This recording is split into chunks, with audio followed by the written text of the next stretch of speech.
broad stripes and bright stars through the perilous fight, and o'er the ramparts we watched were so gallantly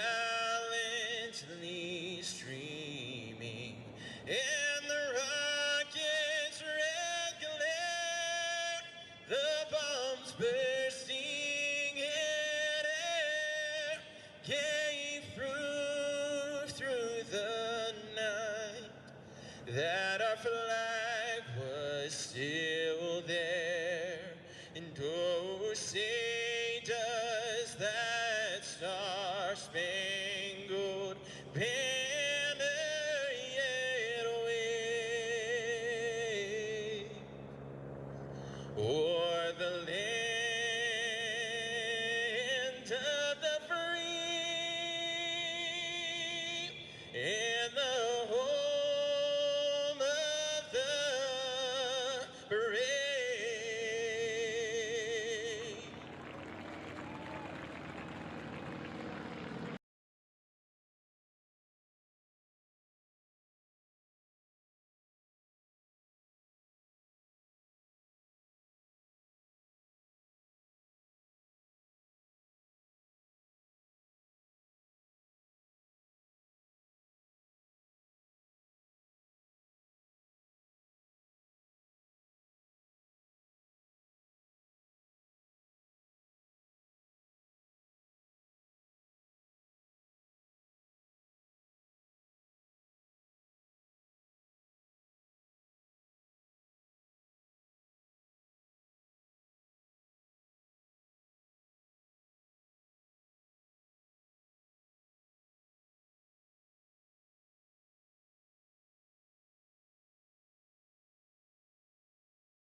Trying to set up a screen. Oh, it's intercepted. Russ Holly. Get in there, Russ. Here, got a quick snap. Going to throw the slant route. Caught and may go to the house. Motion there by the Hornets. That's just eye candy. He wants the deep ball. He's got his man. And that's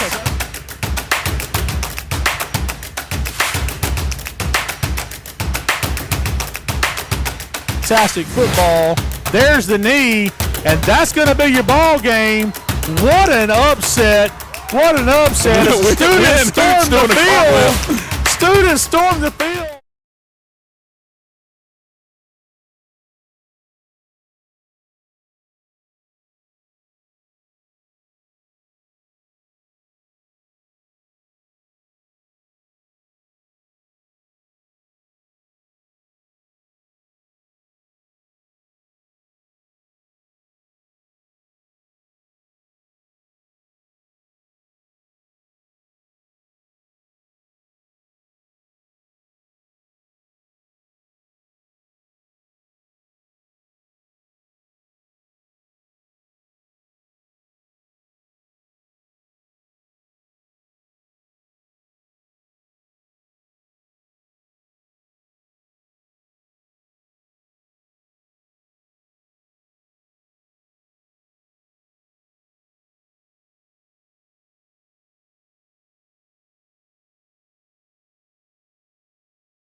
Loss of life or damages to life circumstances. And not only just our GIA school, but just a heartfelt prayer to all affected. We've seen some just horrific pictures and video from Western North Carolina and South Carolina and over maybe in the Savannah and then, of course, to northern Florida and South Georgia. So certainly our prayers go out to everyone involved there. But we're playing football tonight after a little bit of a long, kind of almost a mini bye week after playing last Wednesday. So a little extra time to prepare for Strong Rock. And after we came back, or at least as far as the coaches go, the players haven't had that opportunity. But so we'll be ready to go tonight. And what I expect to be a very interesting matchup. You can see the head coach comparison and records there. The Strong Rock may be one of those teams coming in number 9 at Quad A that may end up on the wrong end of this playoff adjustment. Right, and I don't know if I said those actual seedings right, what it affects. Just kind of heard about that this week. Kind of feel like I'm a little distant from the whole routine now. Same. But I just know it's different. It's something happened because of Helene. Strong Rock's given up a lot of points this year, Coach. I don't know if there's quality in the trenches that we saw last year. Remember, they had some guys last year. I remember 32 and 33, some guys that stood out that I don't know what grade they were, but it'll be interesting to see how they look on defensively, because clearly Strong Rock is not as good defensively as they were last year. Based on what you see, points given up, I mean, you're right, looking at the record. And I do think that I will contrast you a little bit. I peeked a little bit of film And they do have some pretty good size. I don't know if they have a lot of size, but their starters have good size. So, but you're right. They've given up some points. Rigdon McCall, and I think that's Wilt Leonard in there too. And, Coach, let me add this. Strong Rock going with a little LSU feel. You know, I know another team that does that, Coach, right up the road, Georgia Tech Yellow Jackets, in fact, wearing white against your Dukies tomorrow night. Oh, let's go, Devils. Oh, stop. My Devils 5-0. One of the, and I wonder if that's what it was about, but I got a text message from the girls basketball coach up here this morning wanting Coach Campbell's number, and I wonder if that's what it was, a last-minute jersey situation. So, never know. I want to say something about Westfield. You know, I made a comment at the pep rally a couple weeks ago, don't sleep on the Hornets, and I firmly believe that. And I'll tell you why. There's a score tonight that I can't wait to see any particular team in it. But, you know, some of the local news outlets had Stratford beating FPD in a close one. I'm just telling you, I think FPD is better than people want to give them credit for. People kind of wrote FPD off wrote them off when they had 2 weeks where they only scored 6 points total. Right. One of those was a Brookstone game. And that FPD Stratford score tonight, look for FPD to beat Stratford. I think they might. And might beat them worse than people think. And to me, that says how good Westfield is. Because we played FPD. Yeah, 100%. And we saw them up close. And then FPD was very good defensively. So if they can get some things together offensively, they absolutely should give Stratford all they can handle. I'll tell you what, before we get the action started tonight, let's take a quick break, and we'll come back with the kickoff here in Locust Grove. You're watching Westfield Hornet football on Mid-Georgia Sports Network.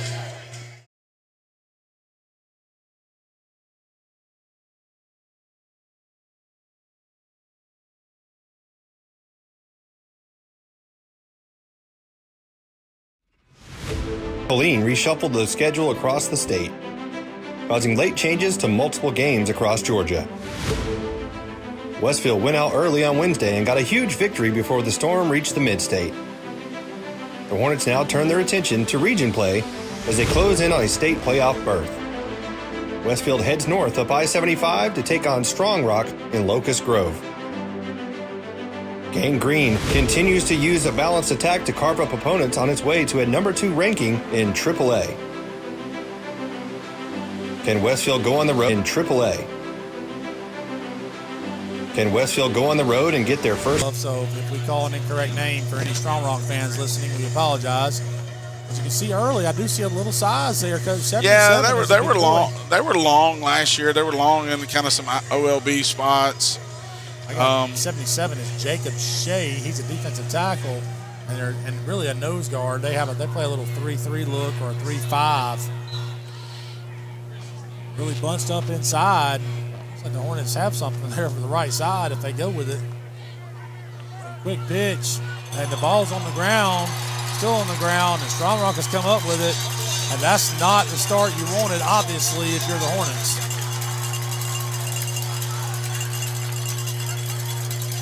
They've up some penetration over left tackle, and as soon as the ball was into the hands of the runner, he immediately collided with the defender, and the ball, I don't know if he ever had his hands. Red. But I've heard Coach Campbell said they're way more wing T this year. Committed to it. That's the old wing right play. Tries to bounce it to the edge. We are there, and the tackle is finished.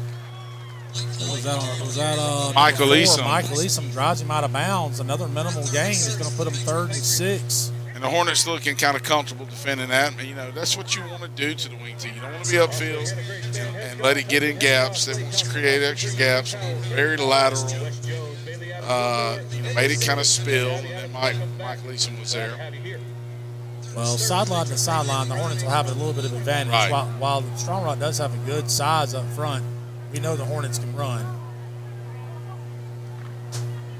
That's going to be the old It's an interesting bend back on the almost a counter ISO look, but it was run kind of strange from the instead of a fake a dive and come back to a wing and belly out underneath. So they'll give them 2 more. It's basically been gain of 2, gain of 2, gain of 2. So now 4th and 4, and I would assume Strong Rock's going to go for it. Looks like they're sending the quarterback back onto the field with the play. Offense stays in the huddle. And I don't want to get ahead of myself here, Coach, but if we can make a stop here, that would be a big moment for sure this early in the game. Hornets a little confused about how to line up. They seem to get set. Tight end left a little early. They're going to try to waggle out. Quarterback's now going to turn around the other way. Got a bunch of Hornets after him. Going to launch it up, and he's just going to throw it out of bounds. Interesting play there by the strong rock receiver as he was standing out of bounds, jumped up and caught it, tried to throw it back in bounds. You can't do that, son, but that's okay. What a great stop by the Hornets, kind of standing tall there defensively inside the red zone to get the ball back. Lose 11 yards in the deal and a few seconds off the clock. But other than that, Coach, right back to where we started. Yep. I thought he had a little back in the flats that had leverage, but, we have good size and maybe clouded his picture. Well, you got a right-handed quarterback rolling to his left, too, and that's always tough. Yeah. So the Hornets come out in a trips bunch look to the quarterback's right. Now he's going to motion back down into more of a run look, and Strong Rock has 9 men in the box. Throw the slant to Easton. He's got it. Makes a man miss. Now turns on the Jets. They catch him. But golly, Coach, that's a gain of 25 yards. Yeah, Strong Rock had 4 linebackers that could have all held each other's hands. They were in there very tight. Certainly they got the gaps covered, but you're asking to get thrown on. We'll call that a gain of 28 to be exact. And you're right. Linebackers were all in there on top of each other, really expecting run. And Coach Campbell dialing something up early, throwing from a run set. Now he's back to the trips look. Little fake there. Gay's going to take off with the ball. He's got a pretty good gain. Give him a gain of about 6. I don't know. Again, I'll be not having to watch any film all weekend, but I can tell you Strong Rock only has 3 down linemen, and we had a tight end there, and they have no C-gap out triangle player to the boundary, and that's where we ran the ball. Down. For that defense, Coach, that math ain't mathing. Yeah, I mean, they got... So Hornets again with a trips look, tight end to the top side, back to the near side also. Sure. Sends the back in little F motion. He's going to swing it out there to him. Hare's got it. Immediately runs up the back of Jackson St. Clair. Hare's still driving his feet. He has a first down. I'll make a prediction that we're going to put up some yards tonight. Yeah, early returns indicate that. We kind of thought that coming in. We mentioned it kind of in pregame a little bit. You see Gay go to the sideline. Brock Johnson coming on. Looks like they're going to look at that. And Strong Rock may have been playing some field coverage. A lot of people sometimes will take their extra guy and just put him to the field. But now the ball's in the middle of the field, basically. So Johnson in at quarterback. And so far this season, this has been all quarterback run. He's actually going to give the jet to St. Clair. He's got the edge. Look at that speed. Turns it on, makes a man miss, ends up with a gain of about 8 on first down. And 2nd and 2 will work all day long, Coach. Yep. No substitute for speed. Good job of being patient. Good job of executing that scheme. Lineman running for width. I'm going to have to watch it on the field, not on the monitor. Having some technical difficulties. So we'll call it 2nd and 3, actually. Give him 7. Now our own little modified little wing T look. Going to fake the jet. That's the power read. Keep it. Make a man miss. Breaks a tackle as he's apt to do. Try to break another. We got a penalty. Might be a face mask. Yeah, I think it's going to be a face mask. He's run out of bounds at about the 13-yard line. We'll see. We'll get the call. It's either going to be a face mask or maybe a block in the back, but he's pointing towards Strong Rock. So I think I saw his head kind of snatch a little bit there.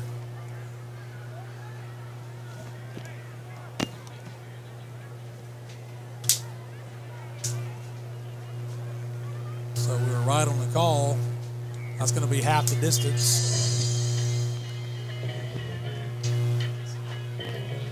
So that's going to leave the Hornets first and where they going to mark it. Okay, well, they dropped the sticks and they shouldn't have. But we're looking at 1st and 4, I guess. First and 4, we'll call it. Coach, we got Drew Olf playing a little tight end. Yeah, he's been working there some. He's in my study hall. He's been telling me about it. So they're going a little double tight look right here, Coach. Coach, this set looks familiar in some ways. Oh, it really does. There's a direct snap to Johnson. He's going to now bounce it. It's just going to get it eat up a little bit there. Patriots seem to be ready for that one. Number 11, Brock Johnson on the keeper, brought down. See if Coach Campbell may come back with a counter off of that. Hayden Hall. 'Cause they were really heavy to that stack side. It's like maybe he's going to come back with his base offense now, and he is.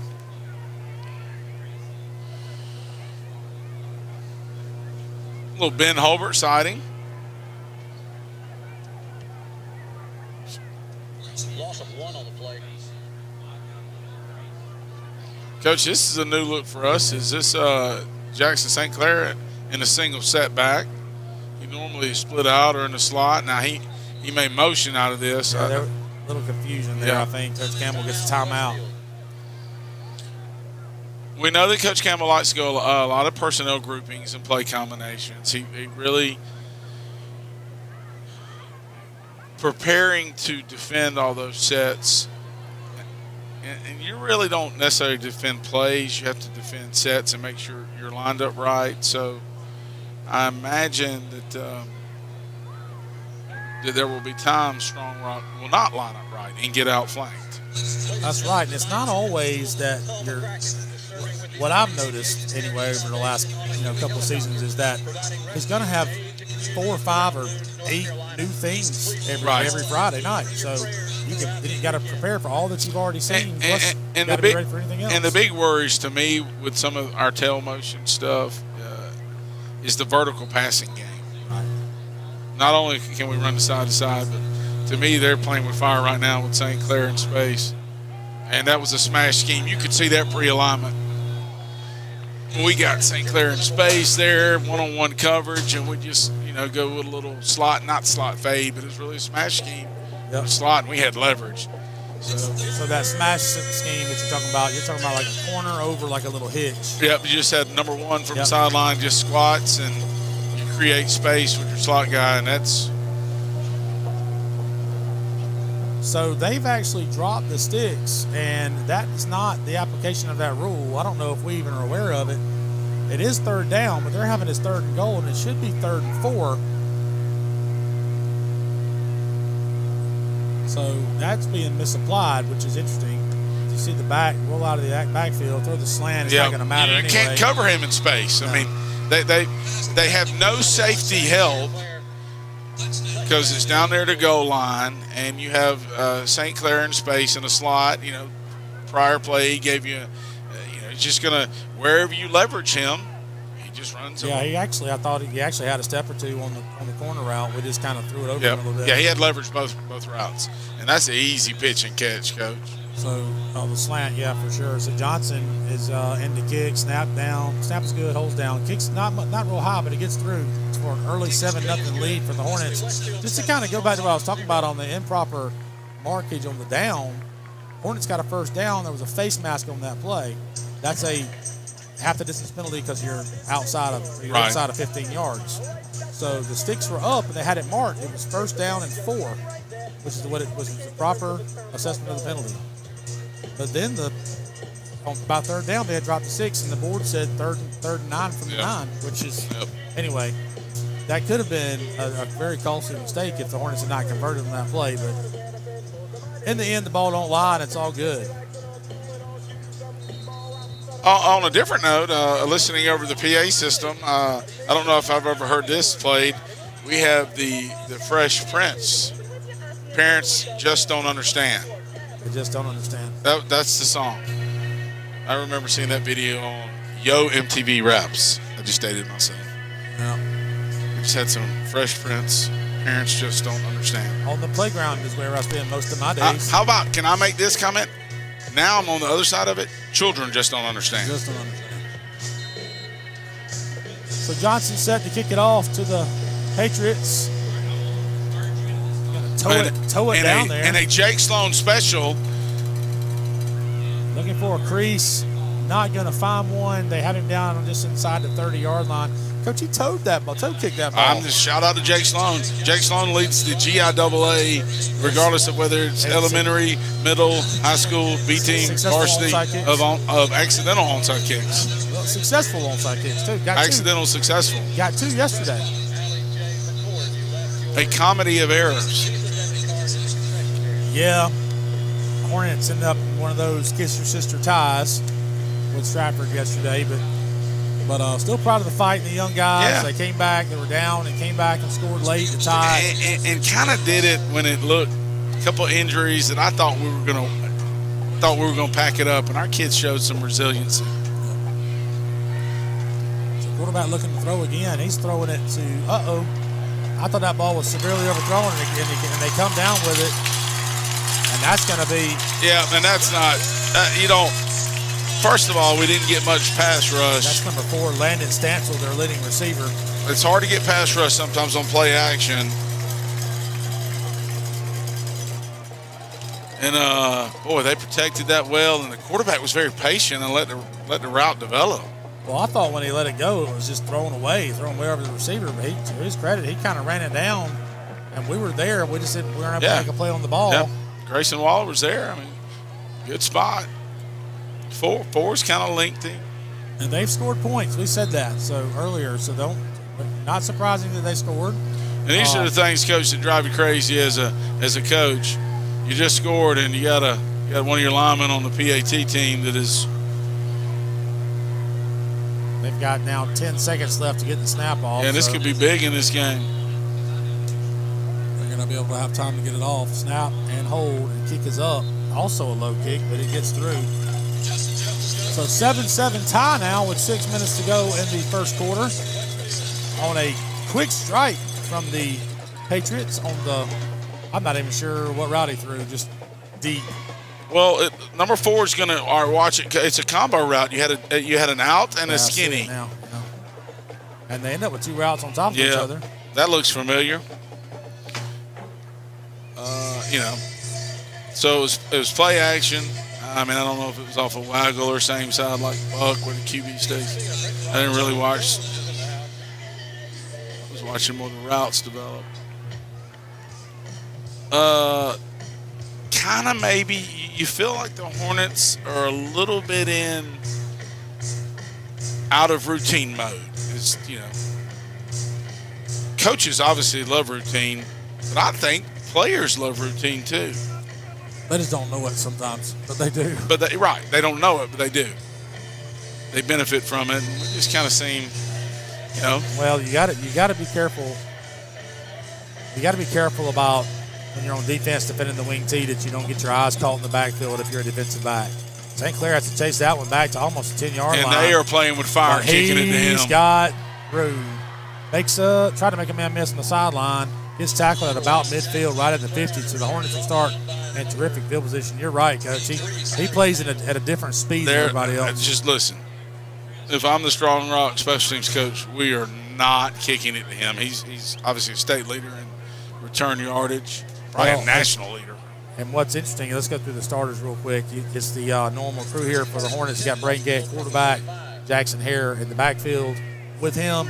Thatcher Reddick is kind of that H-back, blocking back the receivers of Jackson St. Clair, his brother Stone St. Clair, Mason Easom across the front, left to right. You got Sammy McGee, Caleb Andrews, Law Leonard, Smith and Rigdon McCall for the starters. I'd actually have a Matt Molina sighting now coming in at tight end for the Hornets. What number is he, Coach? Number 3. Oh, that's right. Okay, a little flex tight end stand up. They're going to trade the strength. Stone St. Clair's going to go out there to the far side now. Getting back to pass. He's looking for the wheel out of the backfield to his halfback. He ends up throwing it away. Probably a good decision there. One thing I wanted to know, one last thing about the kickoff, Coach, but I didn't notice it before the kick, but they had switched Jackson St. Clair to the side they were kicking the ball to. Right. So that got his hands on the ball. Yep. So Yep. and that's not a knock on Mason Eason. Heck, he had a huge pass play on the first possession. Right. There's definitely some speed back there, some talent. So a little sugar huddle there by the Hornets. Kind of a neat little deal. The linemen stay facing forward. Braden Gay was behind him calling the play, only about 4 yards off the ball. Tribbs motioned to back out again. He's going to go back to the short side, overthrows Molina a little bit can't come down with it. I thought he might have had something there. Too. Yeah, they That's did because unfortunate. they don't have anybody outside of the defensive tackle. In their schemes, they call him a DN. Right. But they don't have anybody other than a corner 7-8 yards off the ball who's outside of B gap, really. BC gap. So they're over adjusting to the field. Yep. Yep. And so we're going boundary stuff. And now, obviously they have the capability to line up different. Now they have a triangle player, but that's because we have 2 receivers out there. More confusion. Coach Campbell's not happy. He's having to burn his second timeout. Yeah, 5 minutes to go in the first quarter. So I noticed they had an interesting look there. Drew Olfin at tight end. Matt Millennium was also in the game, so they had 2 tight set, but only 2 receivers. Not sure what he was dialing up, but he had something he wanted to do. Of course, now with the timeout, he'll be able to get in exactly what he wants on this important third down play. And you have to wonder, Coach, if they can get half of it or so, if he won't try to go for it. Absolutely. Really, other than the score 7-7, you just gave up a long touchdown. So this may sound like a little crazy thing to say, but you really should feel like you're still in a good spot with the defense. They did nothing on the ground against you the first possession. You gave up. I'm hesitating to use the word fluky because the kid made a good play on the ball. Full credit to him. But he throws it as far as he can throw it, and he goes up and wins the jump ball. So yeah, you just want to see, I guess, and this, I'm going to take your words out of your mouth. You just want to see a team like Strong Rock, you don't make them earn it down the field little bit by little bit, because they haven't necessarily proven that they can. Here's the quarterback comparison here, Andrew Reed for Strong Rock. And, so that's only 3-4 games. And Greg Gay stats there are really good on the season. So we're in an empty set. Yep. Double move. Ends up throwing it away, feeling the pressure. Had Ben Holbert wide open on the other side, but the play wasn't designed to go that way. Is that a flag on the far side of the field, Coach? It does look like, yep, it is. And you wonder, do we? Nice formation. I'm sure they'll decline that. And leave 4th and 10 from the Hornets from their own 47. And Coach Campbell with a decision here, and he decides he's going to punt it. I can't help but wonder, they're moving the yardage stick, and did they say that's no. Okay. The chain crew's going to needs a little coaching over there, I think, Coach. But anyway, so 4th and 10 from their own 47. Goal here is to punt them deep, obviously. And Strong Rock going with 2 safeties back. You're kind of seeing that reemerge back in the high school game, Coach. People not wanting to give up field position because you got one guy and you get some line drive kicks. Great snap. Great kick. And Forrest, the guy that caught the touchdown earlier, he's pretty athletic. Got to keep the edge. We lost the edge. And you can tell his speed, and we're kind of in a bad spot. There's a flag. It's coming back. It's a block in the back. I saw it. Four's an electric runner of the football, though. That's for sure. Win Hoots is going to run him down because that's what Win Hoots does. But we got a block in the back. You're right. That one's coming back. And listen, you're talking about, I want to, in all of yesterday's events, because he may watch the game and listen because he's a football junkie, and all the chaos of yesterday's middle school, you're talking about running somebody down. John David Lane saved our butt yesterday. Yeah, he did. He made a great play. Running back got loose for Stratford kind of late in the game with a chance to close it out, and he ran him down probably about the 30-yard line, 35, somewhere in there.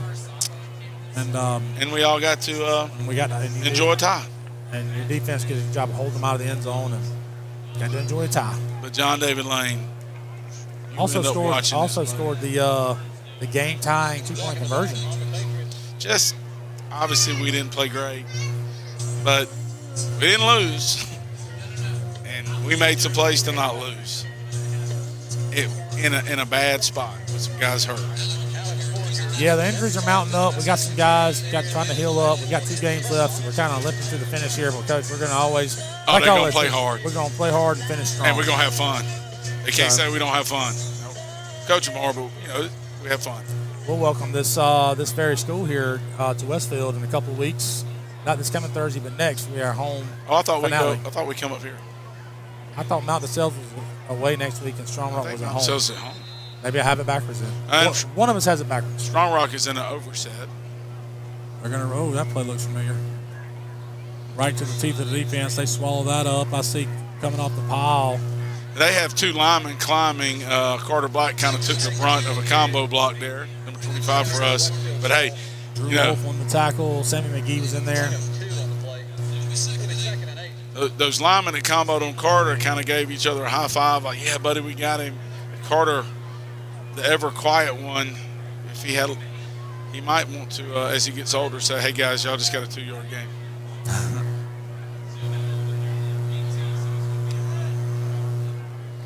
So there's pass there. That's just keep pass. And they had a guy in the flats. That's the old keep pass, a little down action. We didn't have a guy on 7 in the flats, but it's hard to – sometimes you don't cover up everything, but people can't execute it because it's hard to throw the ball. Don't put the Patriots in 3rd and long. Make it 3rd and 8. A big play here for the Hornets. Possible if you can get a stop here, possibly going to get some good field position. You see the Strong Rock quarterback there with his offensive coordinator getting the play. So now you got to feel like if you're Lee Campbell, you know, the problem for some 2-back old school offenses when it's 3rd and long, this is long, play action really doesn't. Trap. Yep, that's the go-to.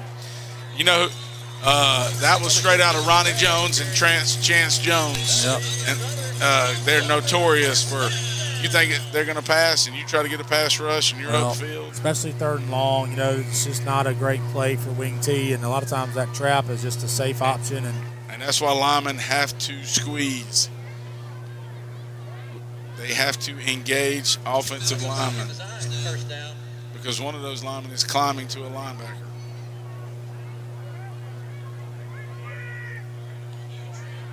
There's a jet sweep towards the camera here. And we dropped off. Grayson had it strung out. I kind of felt like Drew Wolf got held, but they didn't see it. Oh, there is a penalty flag down. Yep. Oh, they got us for a face mask. Did they get Grayson for an inadvertent counter with his left hand out? They got us for a face mask. Personal foul, face mask. That's going to be 15 yards tacked on to the play.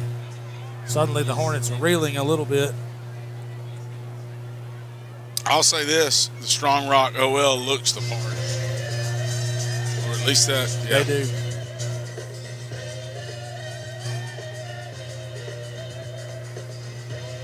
Got to give full credit, you know, right now to the play caller for the Patriots, and I don't know who he is, but he seems to be in his bag a little bit. Yeah, I think he's a track coach. I can't remember his name, but I've enjoyed hanging out with him at track meets, talking a little football. That one bottled up by Neil O'Brien. Ate it up. Yeah, Hornets looking good there. Let's get some names. You got, I think, Rigdon McCall getting off the pile, Neil O'Brien, Russ Hiley, Brock Johnson. We got Sammy and Caleb coming in, showing our depth. We're playing, I was talking to Coach Campbell some this week, Coach. We're playing 8 guys on the defensive front. That's like line change 4 at a time sometimes. Right. And that's a luxury in this league for sure. So second now, and let's call it 11 after the loss. Going to look to pass here. And we do a good job covering the guy in the flats. Everything's covered. Got nowhere to go. That was a great job by Michael Easom. He jumped the flat route. That's just how you draw it up on the defensive whiteboard. Absolutely well defended, and really a good decision by the quarterback to throw it out of bounds, save himself some yardage because he had nothing to do, nowhere to go. And you gotta be thinking Strong Rock is not gonna treat this like 2 down. And well, I'm not saying they're not gonna run the ball here, but you would think that if they choose to throw the ball here and don't, obviously they're punting, even if they got 3 or 4 yards. Well, wouldn't surprise me if they went back to the trap. Right, exactly. They did earlier. But this is not a trap. This is not a trap set. It's not, and it's a spread look, and we got a timeout. I don't think they liked it. But you got to know where 4's at. That's for sure. So timeout taken by the Patriots. 2 minutes and 44 seconds left to go in a very long first quarter. You got to think because we've had 3 timeouts called already, plus the passing game stopping the clock some. So not to mention the 2 scores also. So maybe late driving home from Locust Grove tonight. We enjoyed the drive up. Yep. We saw a store that we felt like was going to be built for us. It said, It said coach. It said coach. So we thought, well, let's slide up swing in there and see what's up. See what the coach store's all about. I gotta be honest, I don't wear a lot of leopard. Well, not in public anyway, but it was a little different. A little different. I thought it was for coaches, but apparently it was for coaches' I wives. was looking for some new pullovers, and I'm thinking this is going to be nice with coach's gear. Coaches' wives. Maybe a little Fox 40 whistle. Yeah, a little Fox 40 whistle. No dice. And no, Sheila, I'm not coming home with you a new purse. Sorry. We're probably already getting responses on this one. So we got 3rd down and long. Hornets come with a rush. Got to contain him. They chase him down. That Good is a play right there. Great play by Neil. It was. O'Brien. And I'll give full credit to Sammy, who got a hand on him to slow him down. Yep. If he squirts out of there, Coach, he's going to get the first down. Yeah, our level 2 people were gone. They really gave us a chance there. They sent all the receivers vertical. That's going to set up a punt situation for the Patriots. Ben Holbert deep. And the Patriots have to be really careful here because, the Hornets like to put a lot of pressure on the punter. Trying to see the number of the punter, number 1. I was wondering if it was one of their skill guys. So this is one of those odd things as a coach. Both of these receivers, the inside guy is actually ineligible. Because both were on. Yep. How did we not get it? That's a getaway and now call. we got to get away. And that ends up working out really well for them. It does. Going to roll down inside the 5, I believe, where it's all said and done. It does. So we'll call it the 4-yard line. But I don't know how that ball wasn't blocked. It must have gone right through the arms of our defender. I didn't catch who that was. Maybe Neil O'Brien. I'm not sure, but thought we absolutely had it blocked. In fact, I started to say, and we blocked it, and it goes right by him. So.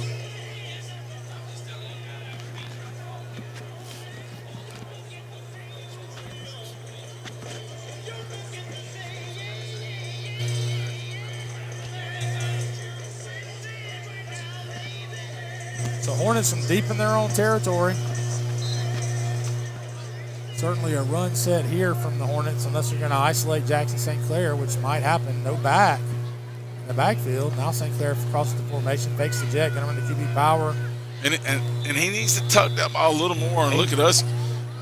Is that Molina 3 getting physical? Yeah. Well, he looks the part. Yeah, so Braden is obviously a great quarterback. Really, you can look at his numbers. An elite passer of the football. Yep. And a very not that he's a bad right. He is, and not that he's a bad runner at all. He's a good runner. He would rather be passing than running. Right. But he's got to tuck that ball away. A little bit, no field Makes you position. nervous. Yep. So 2nd and 6 now. We did get out of the shadow of our own goal line a little bit. Got a motion ready for cross the formation. Takes a snap. Going to be a downhill give to Hare. He's fighting for yards. It's a good run. Job. Yeah. It's a really good run. Look at those linemen climbing. Sammy. Molina, he's physical. Tell you what, I think Hare gained about 4 of that on his own. And the down marker's not right. It's 3rd down. They've got it fixed now, but you're right. They've been having a struggle over there. Yep. Tonight. Well, happy fall break, by the way, Coach Fowler. Yes, been ready for that. It's been kind of nice, We got fortunate last week, and let me say, man, just really blessed that we got missed by the storm. I'm certainly not celebrating that, but that gave us a day, and then of course the long weekend this weekend. We get the first down there with Hare. I believe that was Jackson Hare carrying the football. Excuse me. That was a little tray set with a tight end attached, and then a slot and a flanker. So we're celebrating fall break through Tuesday. So that'll looks like we're going to end the first quarter there. Yeah, I had lost track of time. I thought it was approaching my bedtime. So in the first quarter, score is tied 7-7 here in Locust Grove. Stay with us as we take a quick break to hear from our sponsors here on Mid-Georgia Sports Network. Get your running shoes ready for the 3rd annual Houston Healthy 5K Fun Run and Wellness Expo in collaboration with the Mayor's Health Initiative and the Houston County Health Department. Saturday, September 21st. This great family event includes a 5K, a 1-mile fun run, and a health and wellness expo with free wellness screenings for everyone. For registration and location information, visit hhc.org. It's the Houston Healthy 5K and Wellness Expo. Saturday, September 21st. Powered by Houston Healthcare.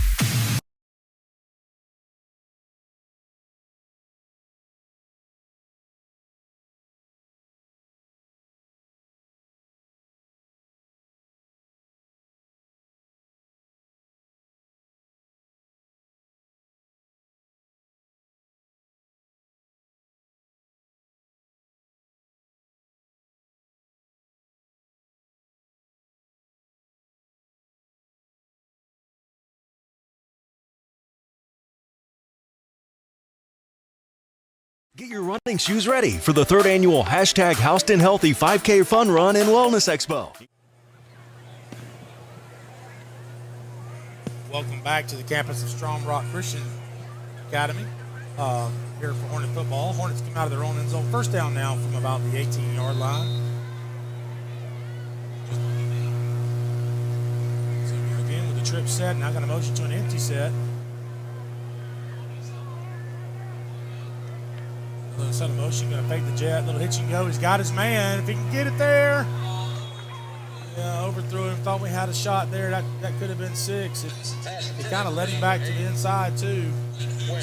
Sure. And that was intended for the Gazelle. Yeah, if you overthrow that one, you really overthrew it because he can go get it. Yep. Little error into that one probably. Just Let it go. oh, man, we had a look. But he made a play here a couple years ago when he was in 8th grade on the far sideline. You remember? He catches the pass, and they actually have an angle on him, and he goes skirt, full stop, and the guy flies by him, and he starts running again. It was unbelievable. Oh, yeah. He's done several special things at this facility, some 400-meter runs as well in the state track meet. I'm not sure if that was zone read or what. Gay ends up keeping the ball, and the offense is just they've had some opportunities like the last play, for example, play before last, rather. But right now in the run game, just look a little discombobulated. Yeah, we just look lethargic to me.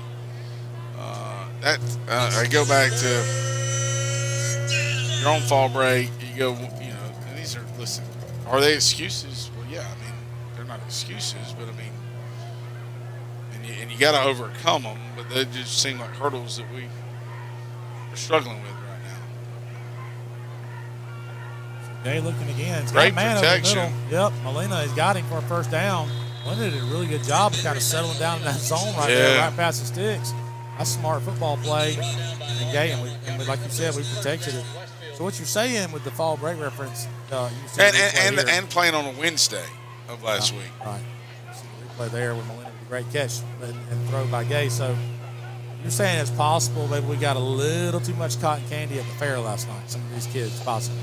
Possibly. A little cotton candy, a little turkey leg. So let's hope that completion gets everybody going a little bit here. Motion eats him across the set. Going to give it to him on the jet sweep. And we got a great stalk block out there. That is a great block by Stone St. Clair. 6, Stone St. Clair just blocking on the perimeter, working his guy. It looked like we had a lineman pulling out there, too. Let's look at that again right here. They show a little Coach, counter. we went a little false read. Yeah, a little fake counter action. Little Allen Lowe, different Windsor from way back when, false key. Oh, I know. I remember coaching D tackles and him burning me on that. Here we go in the pistol look now. And the back behind they have 4 linebackers. There's a turn to back play action. Trying to run the crossers. They didn't knock our receiver down. Molina, I don't know how that's not a penalty. I guess the ball wasn't in the air, but I mean, he's down. And he's down. The ever competent Joe Allen right there, and his. Right on. What is this young lady's name? I've met her. She's pretty. She's very funny, dry funny. Yeah, she's one of our student interns from Georgia College, working on her degree in athletic training. I'm not sure really how that's legal. You can knock a receiver down. You know, he's laying about 12 yards from the line of scrimmage while we're in a pass route, whether the ball's in the air or not. But no flag thrown, so interesting.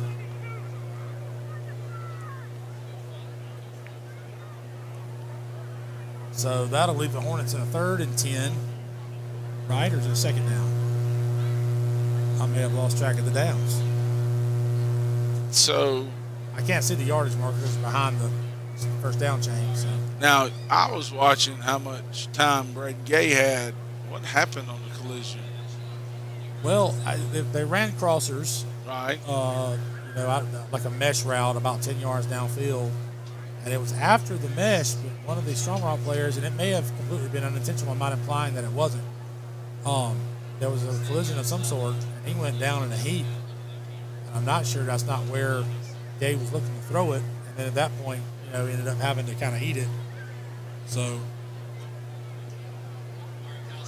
Well, he popped up quickly, and to me that doesn't seem like you're woozy. That almost seems like you just kind of maybe took one to the gut or. And knocked the wind out of him. Right, because that is not a walk of wooziness. No limp or no wobbles. That's good.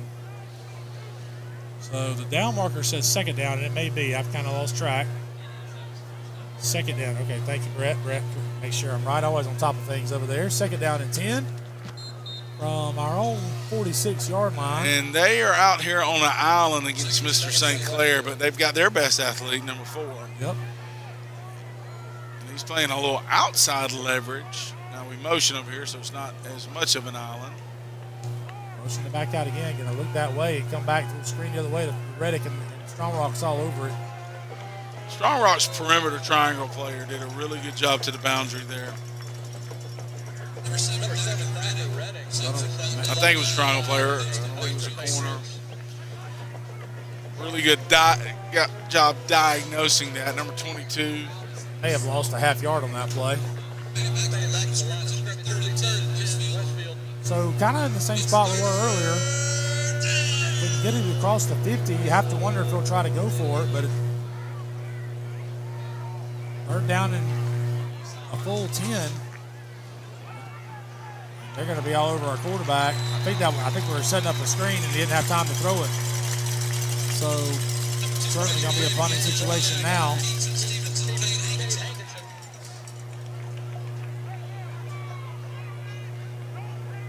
So Hornets bring out the punt team. Had a great kickoff last time. A punt off, rather. So I think we're aware of where number 7 is because I've seen about 4 guys point at him. Sure, the plan is not to kick it to him. The problem is you mean 4? You mean 4? Yes, sorry, 4. Oh man, 7 looks very confident. I was looking too. at 7, but I was thinking about 4. Yeah. Kick 2-7. They're going to let it drop, and it's going to work out just like the last one did for the Patriots. Going to roll all the way down to about the 6-yard line where the Hornets will pick it up. So pin them way deep. And maybe that's the play here, Coach. Just play good defense, get a stop, try to get field position. Let's see if I can find some scores. You know, we're talking a little bit about the action around the state earlier. There's an interesting matchup in Sandersville tonight with some Westfield connections, right?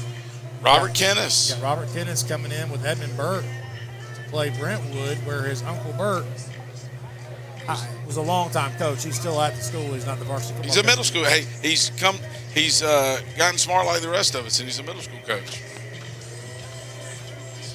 So, speaking of that, according to the sports event, Brentwood 14, Burke 7. That was as of 3 minutes ago.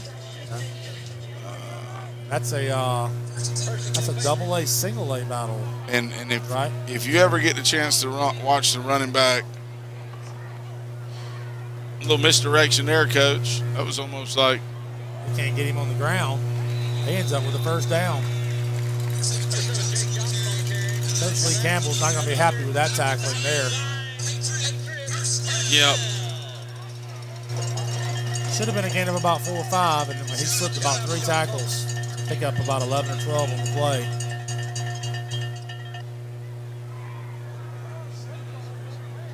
So you got to be careful here for the Hornets. You feel like, maybe I'm wrong in my assessment of the situation, but I kind of feel like coming into the game, we're the better team. Right. You got to be careful about letting a team like this hang around. Yep, you just let them hang around. Especially at home. Good pitch there. My man Brett referencing one of my favorite movies, Rounders. Just hanging around. There's so money you don't even know it. Just hanging around. So great play there by Ricky McCall running down the sideline, running down the line of scrimmage to make the tackle. Yep, he's a good looking lineman.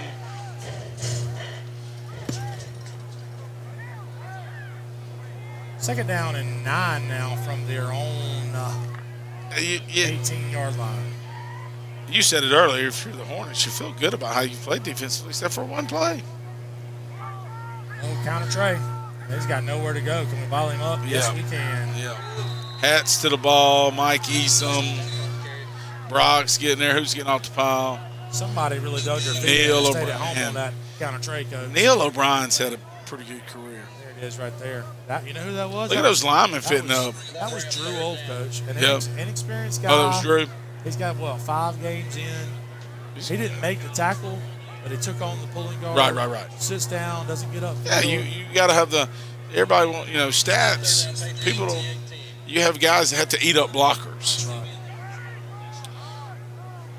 Third and long now for the Hornets. Trying to get a stop on defense. Throws it deep. Got to make the play there. Knocked away by Holly there in the last second. Yep, and old Russ Holly with the coverage. Little Y. I don't know if that was the Y with the tight end, but he looked like a tight end. I know it was a corner route. Yeah. Little waggle with a corner scheme. Yeah, that would be the waggle for sure if it's run to the tight end and away from the split. I'm not sure what formation they were in. Tight end would have the corner on that. So just like they were hoping, get a stop. Now you hope you get good field position. If you're the Strong Rock OC, you want to see number 30 attack that ball more in the air. They both kind of just seem Snaps low, gets it away. And that's not going to be a great kick. You saw his toe go up. That's Frank Shank. Field position is going to be great. Brett Taylor thinks his knee may have been down as he picked the ball up. I couldn't tell from here. I don't know if we have a replay or not, but don't have that angle, he says. But well, unfortunately for Strong Rock, pretty generous spot, in my opinion, but for the Patriots. But it'll be Hornet ball on the 33-yard line. Unfortunately for Strong Rock, there's not much difference from where that spot would have been in the spot of the punt. You can see it. That toe goes up, toe's not pointed, and it's a shank. So Hornets need to punch this one in for sure. You look a little heavy set here. This is the single wing look, coach. Yep. Well, I think we're just too tight. Look at Carter Black getting in on the blocking. Johnson tight roping the sideline. I think Johnson hit him out of bounds, actually. But they're going to give him a gain of about 8 or 9. Just have him out leveraged. And just run. I'm not sure if that was power or sweep. I think it was just sweep scheme. And into the boundary. I love it. Second to the Hornets. So I feel like this is what, and I'm speculating, I don't know. I feel like this is what Coach Campbell does when he gets a little frustrated with what's going on with his offense. He just says, forget it, let's get in there and run at him with Johnson. See Johnson making people miss there, tries to break another tackle. He's good vision. He really does. Great feet, too.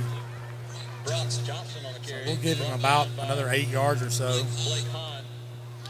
Yep, we don't pull anybody, Coach. That is more just everybody coming off the ball. May have taken a little play side step, and he can kind of pick his hole. And you got extra numbers. And like you said, Coach, this is some of the stuff, now we flip the that set. we've gone to in middle school, but it's not a heavy because we don't have it's not like tackles. It's just a tight both ways. Right. And that's a good play by Johnson there, too. Not a big gain, short gain, in fact, of only about 3. But there was somebody in the backfield immediately, and he slipped through that tackle. Yep. So call it 2nd and 8. now from the 13-yard line. So it's so funny that you mentioned that. We've done some of this in middle school. Well, we're Coach coming Campbell. on with some personnel now. Now we're still kind of that same look in the backfield, but we have a split. Gonna flip the strength now. And see Tells if me we're going to Strong run that matches. way. Had Carter Black, the sniffer, and He's we're going to just score, isn't he? No, not quite. yeah. Strong Rock's got issues. If they don't get on the whiteboard and get straight on those sets, if it were me, you'd see it the whole night. But you know, Coach Campbell's going to want to work on his other stuff because you have to stay true to your identity. Sure. First But and goal you know, now. he may, like you said, you get to a point where you get frustrated and just. First and goal now from the 2. The yardage marker across the field is wrong. And so now we're heavy that way. It's just an overset. It's not unbalanced. That's his power. He found a little gap and walks in the end zone. And who's that mashing somebody? Wilt Leonard climbing, Wilt Leonard, 68, Mr. AP. That's tough, man, because it really can wear somebody out. It's funny. I talked a minute ago. I was telling Coach Campbell. So last week when we didn't get to play our middle school game, you know, varsity played on Wednesday, and they came out Wednesday and ran some of that. And I told Coach Campbell that Thursday morning at school, I said, it is so funny because we put that same set in this week, and I had no idea you were doing it, and he didn't know we were doing it, and it's funny it worked out that way. So extra point is good, and the Hornets go up 14-7. Finally flex their muscle a little bit. 4 minutes left, call it 4 minutes and 9 seconds to be exact, left in the half. You know, I ran into Brock Johnson at school, which you run into everybody. It's a small school. You see all the kids. And, you know, you speak to them, you coach them, you just enjoy catching up with the ones that have, you know, for me, come through the middle school and kind of gone. And you either coached them or taught them in middle school. Maybe they wrap around if they're in like AP Euro or something. But Brock said, "Hey, Coach Farmer, how much better has my kicking gotten?" I mean, he was like, "I've worked so hard on it." I was like, "Everybody can tell, buddy." Like he was, you know, he was a pretty good middle school kicker, but you know, kind of wrong. But you can tell you, he's gotten much better at his soccer style, Yes. approach, and just becoming. He was an absolute beast kicking the ball in middle school with that smaller ball. Yep. The varsity ball obviously a little bigger, a little heavier. Johnson approaches with a short stride, just a couple of steps. He's going to kick it up. So he's going to try to get it away from before. And those are some effective knuckler. Kicks like that. Yep, little knuckler fielded on about the 13-yard line, trying to find a seam. Runs right into somebody. Very good Gracious. tackle by Russ Highland. That was Russ Holly. Really kind of bodied him up, didn't he? He gave him the long arm of the law. So, but not bad field position for the Patriots at about the 32 or 3-yard line.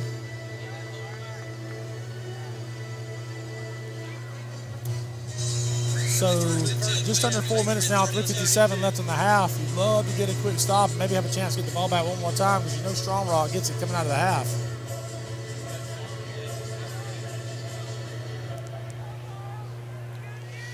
So Strong Rock getting away from there. They're trying to steal points here before the half also. Better be careful though. And we Quarterback's got going to have some running room, but he doesn't want it. and that's a bad decision by the QB. That's a horrific decision. His coach will watch that film. 15 yards or so if he runs it, doesn't he? Let's watch this on the replay here. I mean, Breaks our contain. We got one man over there, but they got somebody for him. Yeah, he's got the first down at least. but you know, maybe. So the clock does stop on the incompletion. Be careful here if you're Strong Yeah. Rock throwing the ball. You get the incompletion stopping that clock, and all of a sudden the Hornets. We know the Hornets can score in a hurry. Yep. And you've been getting carved up with the heavy sets and the run sets. There's the run there, and he's going to be dropped in the backfield on a great A little play. high-low action by That's Olf. Thatcher and- Reddick, and he's fired up. That's going to be a loss of 1 on the play, so now you're looking at 3rd and 11. Yep. And We got a Dusty Rhodes reference up here in the box. Some of my favorite wrestler of all time, just for the record. The American Dream, got the rolls. He had a yes, heavy lisp, got away with it. yes. got away with it. He played to his character. Son of a plumber, he says. Brett's citing some OSHA violations up here. So the wings are kind of tighter here. Looking at Bass. Hornets come with a blitz. Mesh scheme. Throw it underneath, and we get him tackled short of the sticks. I think we're going to do it. We are. See if Coach Campbell uses that timeout right here. He does not. It's And not right away. four is down for Strong Rock. And that would be a loss. A good tackle by Win Hoots. Win on a physical tackle, number 8. So as good as Ford looked on that touchdown pass and some of the return game, did not look so comfortable.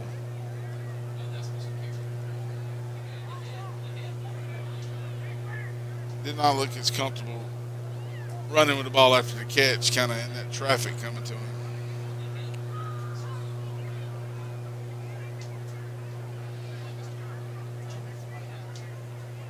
Oh, yeah.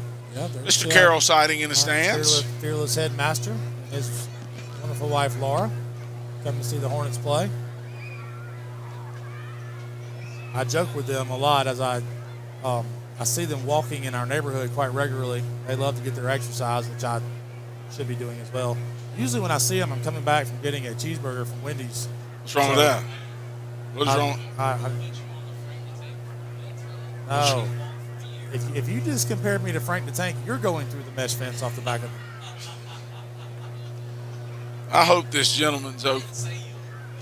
He's got to be. He's popping up. Number 4 is popping up. That's good for that young man. You'd hate to see anybody get an injury, especially somebody with as much talent as he has. Physical tackle by Win. But Frank the Tank should be loving life right now. Big win by the Mets last night. Who's Frank the Tank? I mean, I know. Oh, I know Frank the Tank from one of my favorite movies, Old School. Old School. I mean, you say Frank the Tank, I'm going Will Ferrell, Old School. No, that guy's streaking through the quad. Anyway, Mets had a big win. Now looking, I think they're maybe playing the Padres. No, Is that right? I don't know. Is baseball season even still in? I quit watching. I gave up. Hey, how about the Falcons? Rise up, Dirty Birds. Rise up. What a play. What a game do last Falcons night. do? Rise up. So what a game last night. Just as a football fan in general, even if you're not a fan of the Falcons. I mean, I thought the Bucs played great. Baker Mayfield played great. I don't know why, but I've always kind of liked Baker Mayfield. Yeah, he's grown on me a little bit. I mean, I don't like him because he's the enemy of the Falcons now. But So we've got Michael Eason back in the return position. We may be coming after it a little bit here. Now we're dropping people. we almost got it again. We got to be ready for, once again, the rollout punts. I don't know if he punts like that all the time, but his average has got to be through the roof. Those punts really aren't fieldable, and they always release. So 2:20 is plenty of time for the Hornets. They have one timeout, where the board says 2 timeouts. Well, and this is not necessarily the right thing. You don't suspect Coach Campbell will be in the heavy or the One timeout. the single wing stuff. It's really not single wing with what we're in. I don't know if he'll be in that run game with Brock because I see. No, I would think he'd come out with Right, his regular because offense. of where Brock's. No, I see 11 coming back there, You are right. but we're not in that set. Still maybe some Q run. We've got a wing and an H down there, or really a flanker in St. Clair, so we may run. Well, don't sleep on Johnson throwing the ball. You know we can. I think we're going to run back to me and you, Coach, or may go jet this way in St. Clair. Yep, it's just Q run. A little reverse. Uh-oh. Now he's going to throw it. Oh, Eason throws it a mile. And That's Stone on the catch. and look How at about that throw from Mason Eason. A little trickeration right out of the change. You just kind of. Coach, I knew that play was in this week. I talked to Coach Campbell about it, but obviously I couldn't say it on air. But I didn't know if he was going to call it there. But I wondered if something might be up when Johnson came in with the clock situation. So Yeah. Oh, yeah, smart play by He's well coached up. He threw that ball a pretty good ways. and Westfield's got skilled people all over the field. I mean, the depth. When you go to Mason Easton's, the Jackson St. Clair's, the Stone St. Clair's. The Win Hootses. Yes. Michael Easton. And there's the Ben smash Holbert. scheme. There it is again. And you just can't that defend ball it. was on a rope. That's the ball he wished he'd have thrown earlier. And Jackson St. Clair is loving life right now. Yeah, he's feeling good. That's a good route, good ball, good execution by the Hornets. And I said 2:20 was enough time. Nah, we only needed 40 seconds. You just can't. I mean, you got the quickest twitch guy on the field. I'm sorry, there's a lot of great athletes on the field, but in terms of quick twitch, one's the guy, and you're not. You let him plant and get that angle. The water bug. Yeah, but that wasn't water buggy. That wasn't water buggish. Is that the right word? Water buggish. It's the water buggish run. Sorry, I went Bone Thugs and a little water buggish. Hey, so when he gets really in there, kind of moving that left to right, working them quick feet, that's when you get that water bug moniker. So 1:40 left, and the Hornets finally have jumped on them now, 21-7. Kind of woke up there. That reverse really got them bouncing around a little bit. Yeah.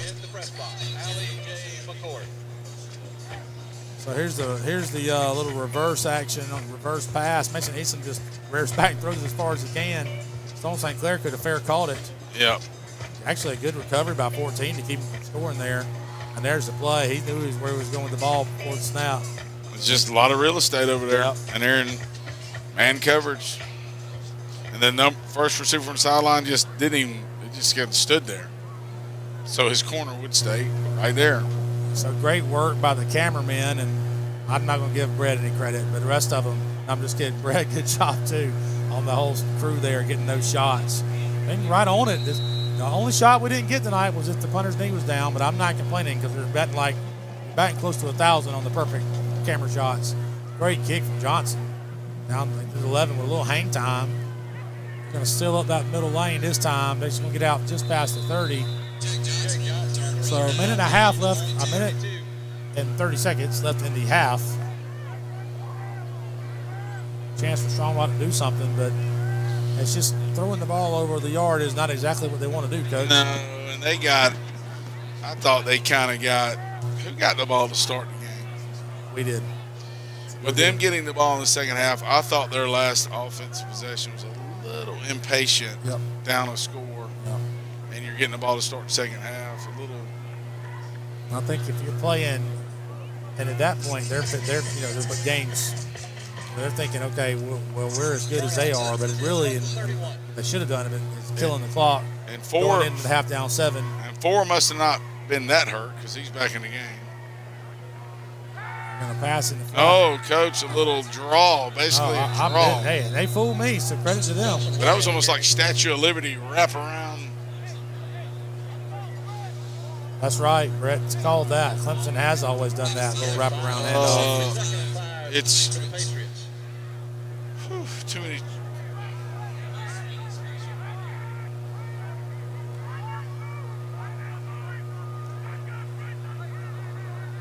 Back by the pass, throws a little drag underneath. It's going to be a first down and out of bounds.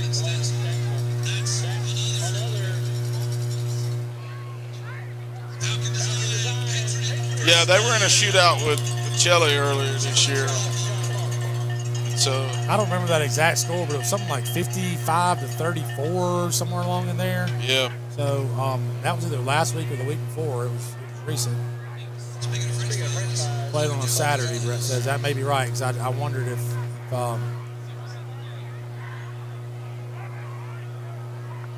let's spread look again. Looks left, comes back right. Now he's going to try to run. Now he's throwing the ball. The ball is not caught, but I thought I saw some laundry fly. See if there's a flag on the field. Yep, we do have a flag on the field. And I think we're going to get a hold on the offense. We are indeed. Ooh, I got you a score out of Macon. Did you call this it? is according to Max Preps. Did you call it? I don't know if it's at halftime or not, but it's 21-7 right now after 2, or maybe in the middle of the second quarter, or still some time. 21-7 FPD Oh, he called it. over the Eagles right now. Oh, there's I'm telling a lot of game left. a lot of game left, but I'm just telling And you. a big rivalry I'm just game. telling you, FPD's defense is good. Oh, yeah, they are for sure.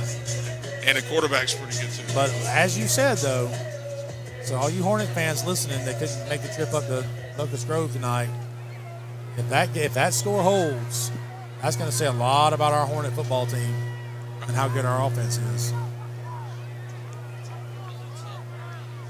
So looking at first and about 20 now for the Patriots. Back to pass, looking for something underneath, throws it. And they're just playing with fire. You throw a pick. Hanging that ball high across the middle, too. You really set your receiver up to get hit.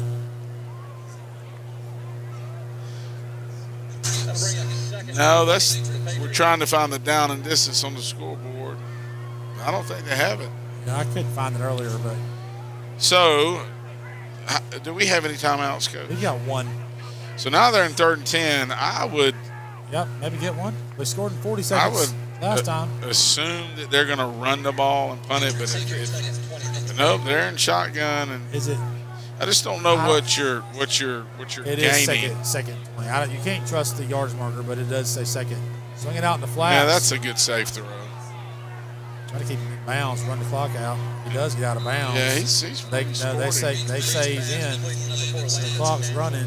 They stopped the clock, even though the referee said he was in. Well, how was he in? He just I've seen him wind the clock twice. and he went out of bounds. You see what I'm saying? I saw him go out of bounds. So you see the referee telling him to wind the clock. How is I guess they're saying he was grabbed in bounds. Now they call timeout. Strong Rock does. They have to. 30 seconds on the dot left in the half. did you just go Ursher? 30 seconds on the dot.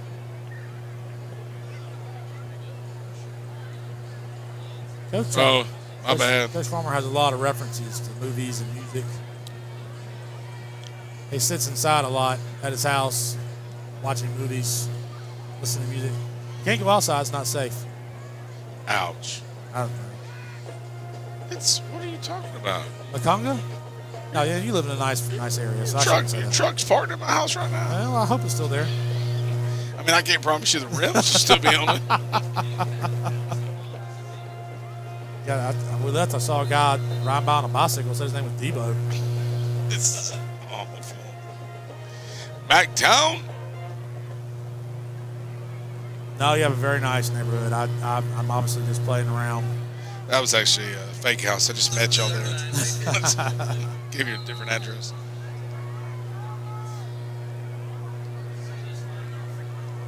So trips look here for the Patriots. Oh, he's gonna try to run finally. Well, that's, to me, I know he didn't make the tackle, Well, but I love his discipline. There you see Carter Black. Yep. It's did. kind of, what a novel idea, break down in space. Yeah, that's a good idea. Also, not tackling a back bigger than you that's up high. Never a good idea either. Right. So they're saying now fourth down and 4 or 5 for the Patriots. And they're sitting on the punt team. I guess you have to. If you go for it there, the Hornets may have time. But And technically, you know, I'd tell me that it looks like the Hornets aren't coming after it. And they almost got it again. I think before the night's over, we can get one of these punts.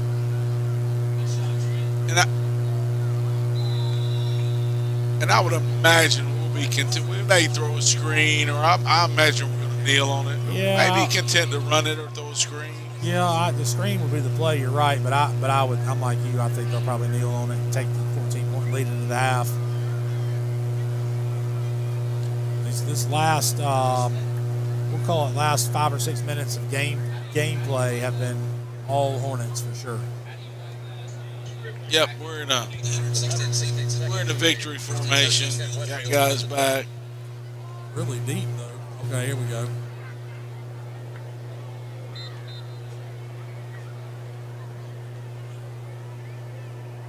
It's funny, you wonder.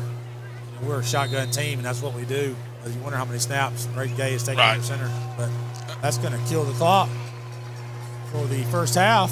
3-2-1. So Hornets take a 21-7 lead over Strong Rock into half. Strong Rock will get the ball on the opening kickoff of the second half, so we'll see how that goes.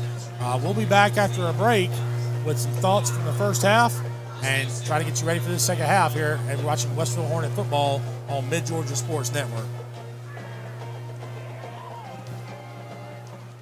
Get your running shoes ready for the third annual #Houston Healthy 5K Fun Run and Wellness Expo in collaboration with the Mayor's Health Initiative and the Houston County Health Department. Saturday, September 21st. This great family event includes a 5K, a 1-mile fun run, and a health and wellness expo with free wellness screenings for everyone. For registration and location information, visit hhc.org. It's the #Houston Healthy 5K and Wellness Expo. Saturday, September 21st. Powered by Houston Healthcare. Together. Athletic. Friendships. Confidence. Challenging. Success. Rewarding.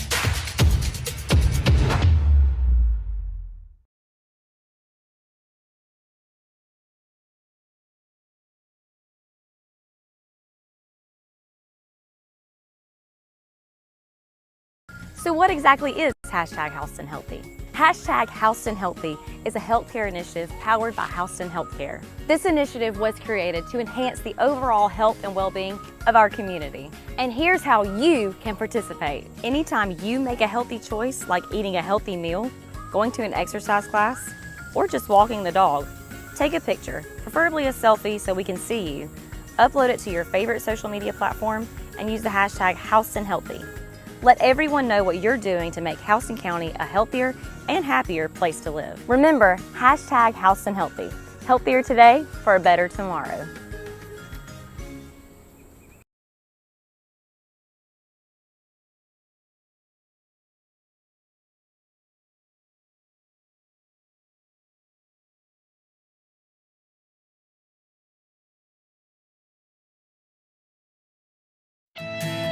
The Middle Georgia Sports Network continues to be the best option for live streaming of prep sports in the Mid-State. We have expanded our coverage this sports year to various broadcasts of Westfield School athletics and multiple GIAA.TV championship events. MGSN is also developing our own video production operation, now known as Middle Georgia Video Production. MGSN and MGVP have the capability to provide live streaming options to support broadcast of live sports, local events, concerts, business meetings, and much more. Not only can MGVP execute live broadcasts, but we also excel in post-production video creation, allowing us to capture your most precious moments, brand your product line, and publicize any event on your social media pages. Let MGVP, with our live streaming experience and production capabilities, partner with you or your business for all of your video production needs. Get your running shoes ready for the third annual #Houston Healthy 5K Fun Run and Wellness Expo in collaboration with the Mayor's Health Initiative and the Houston County Health Department. Saturday, September 21st. This great family event includes a 5K, a 1-mile fun run, and a health and wellness expo with free wellness screenings for everyone. For registration and location information, visit hhc.org. It's the #Houston Healthy 5K and Wellness Expo. Saturday, September 21st. Powered by Houston Healthcare. Together. Athletic. Friendships. Confidence. Challenging. Success. Rewarding.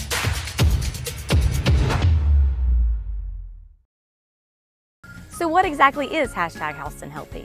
#Houston Healthy is a healthcare initiative powered by Houston Healthcare. This initiative was created to enhance the overall health and well-being of our community. And here's how you can participate. Get your running shoes ready for the 3rd annual #Houston Healthy 5K Fun Run and Wellness Expo in collaboration with the Mayor's Health Initiative and the Houston County Health Department. Saturday, September 21st. This great family event includes a 5K, a 1-mile fun run, and a health and wellness expo with free wellness screenings for everyone. For registration and location information, visit hhc.org. It's the #Houston Healthy 5K and Wellness Expo. Saturday, September 21st.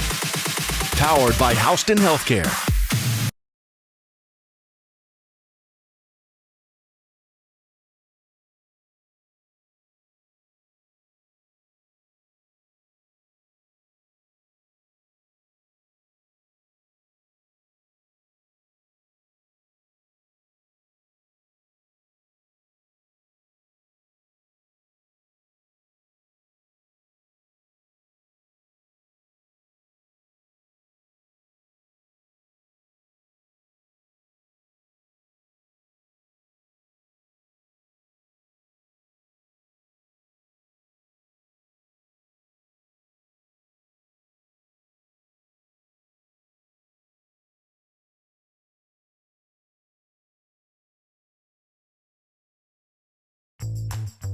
I'm involved in a lot of extracurricular activities. I play football, baseball, basketball, and I run track. I love the contact sport. I love the ability to get my feelings and aggression out throughout the hard day or hard week out at practice. I was a part of the Westfield wrestling team when I was a freshman, and that's also the year when I played soccer. So it was been fun, and I'm going to play soccer again in my senior year, and hopefully I will probably be the captain of the soccer team. I enjoy just spending time with my teammates and getting to just rep the green and gold like everyone else has in the past. On Thursdays, we get to go out and with the football team, and we get our chaplain out there, and he does a great job. And I think on a Thursday that's great to do because it's a day before the game, and you get to think about God and just choices in life, and that's kind of what the game of football is like.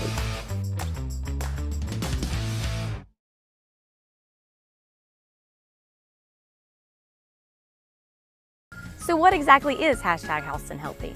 Houston Healthy is a healthcare initiative powered by Houston Healthcare. This initiative was created to enhance the overall health and well-being of our community. And here's how you can participate. Anytime you make a healthy choice, like eating a healthy meal, going to an exercise class, or just walking the dog, take a picture, preferably a selfie so we can see you, upload it to your favorite social media platform, and use the #Houston Healthy. Let everyone know what you're doing to make Houston County a healthier and happier place to live. Remember, #Houston Healthy. Healthier today for a better tomorrow.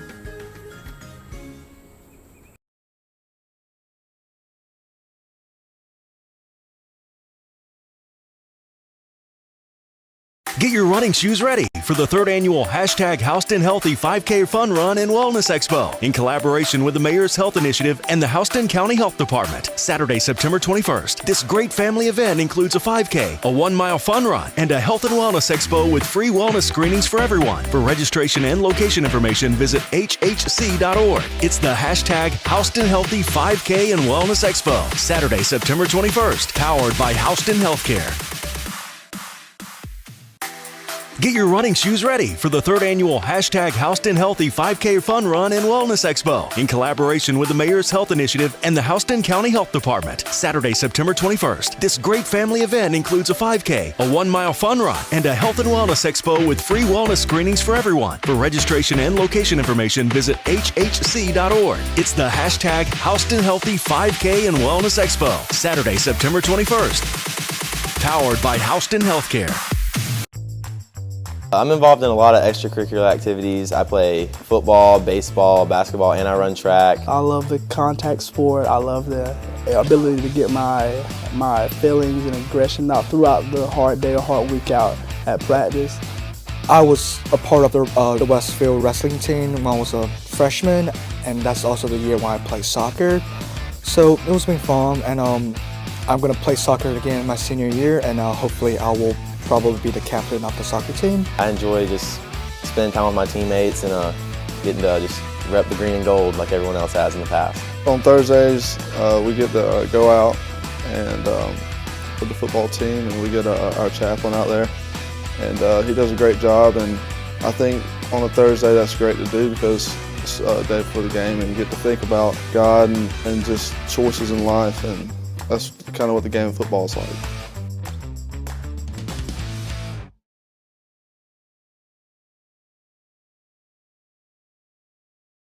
So what exactly is hashtag Houston Healthy? Hashtag Houston Healthy is a healthcare initiative powered by Houston Healthcare. This initiative was created to enhance the overall health and well-being of our community. And here's how you can participate. Anytime you make a healthy choice, like eating a healthy meal, going to an exercise class, or just walking the dog, take a picture, preferably a selfie so we can see you, upload it to your favorite social media platform, and use the hashtag Houston Healthy. Let everyone know what you're doing to make Houston County a healthier and happier place to live. Remember, hashtag Houston Healthy. Healthier today for a better tomorrow. Get your running shoes ready for the 3rd annual hashtag Houston Healthy 5K Fun Run and Wellness Expo in collaboration with the Mayor's Health Initiative and the Houston County Health Department. Saturday, September 21st. This great family event includes a 5K, a 1-mile fun run, and a health and wellness expo with free wellness screenings for everyone. For registration and location information, visit hhc.org. It's the hashtag Houston Healthy 5K and Wellness Expo. Saturday, September 21st. Powered by Houston Healthcare.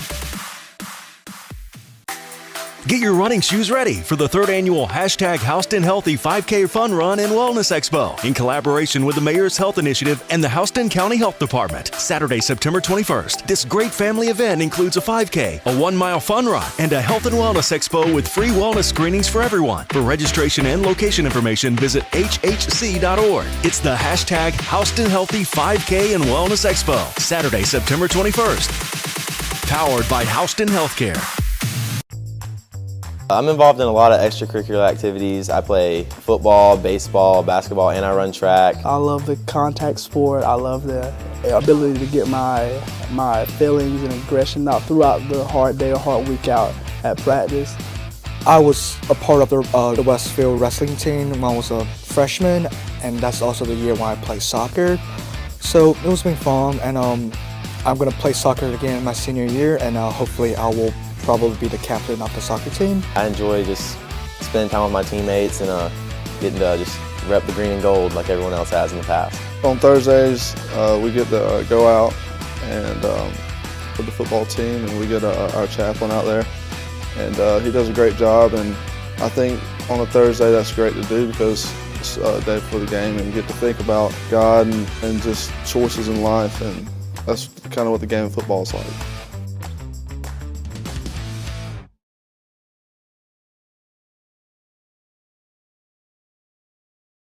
So what exactly is hashtag Houston Healthy? Hashtag Houston Healthy is a healthcare initiative powered by Houston Healthcare. This initiative was created to enhance the overall health and well-being of our community. And here's how you can participate. Anytime you make a healthy choice, like eating a healthy meal, going to an exercise class, or just walking the dog, take a picture, preferably a selfie so we can see you, upload it to your favorite social media platform, and use the hashtag Houston Healthy. Let everyone know what you're doing to make Houston County a healthier and happier place to live. Remember, hashtag Houston Healthy. Healthier today for a better tomorrow. Get your running shoes ready for the 3rd annual hashtag Houston Healthy 5K Fun Run and Wellness Expo in collaboration with the Mayor's Health Initiative and the Houston County Health Department. Saturday, September 21st. This great family event includes a 5K, a 1-mile fun run, and a health and wellness expo with free wellness screenings for everyone. For registration and location information, visit hhc.org. It's the hashtag Houston Healthy 5K and Wellness Expo. Saturday, September 21st. Powered by Houston Healthcare. Get your running shoes ready for the 3rd annual hashtag Houston Healthy 5K Fun Run and Wellness Expo in collaboration with the Mayor's Health Initiative and the Houston County Health Department. Saturday, September 21st. This great family event includes a 5K, a 1-mile fun run, and a health and wellness expo with free wellness screenings for everyone. For registration and location information, visit hhc.org. It's the hashtag Houston Healthy 5K and Wellness Expo. Saturday, September 21st. Powered by Houston Healthcare. I'm involved in a lot of extracurricular activities. I play football, baseball, basketball, and I run track. I love the contact sport. I love the ability to get my feelings and aggression out throughout the hard day or hard week out at practice. I was a part of the Westfield wrestling team when I was a freshman, and that's also the year when I played soccer. So it was been fun, and I'm going to play soccer again in my senior year, and hopefully I will probably be the captain of the soccer team. I enjoy just spending time with my teammates and getting to just rep the green and gold like everyone else has in the past. On Thursdays, we get to go out and with the football team, and we get our chaplain out there, and he does a great job. And I think on a Thursday that's great to do because it's a day before the game, and you get to think about God and just choices in life, and that's kind of what the game of football is like.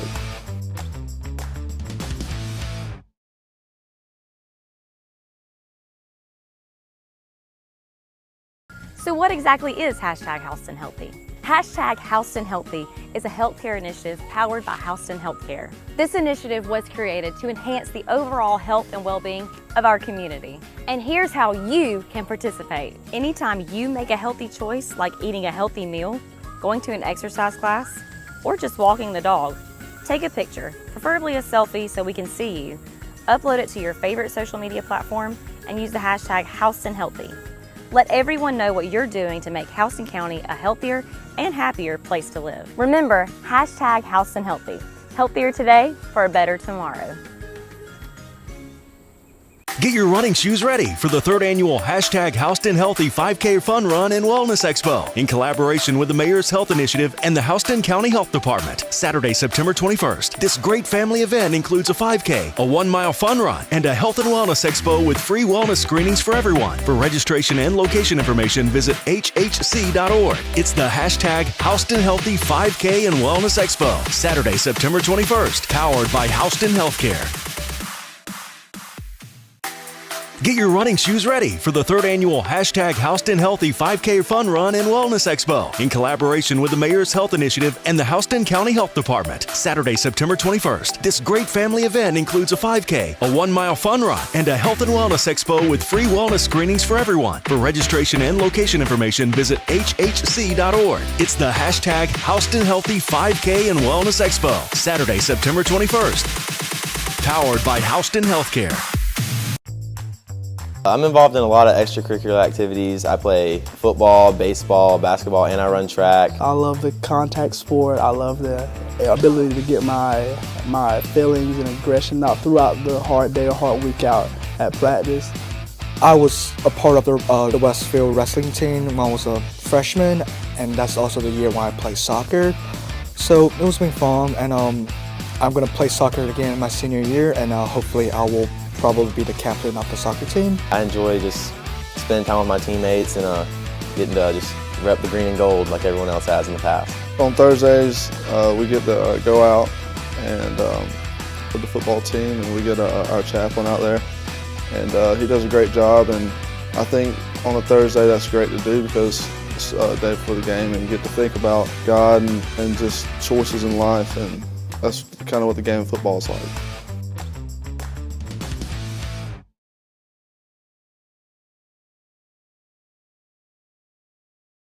So what exactly is #Houston Healthy?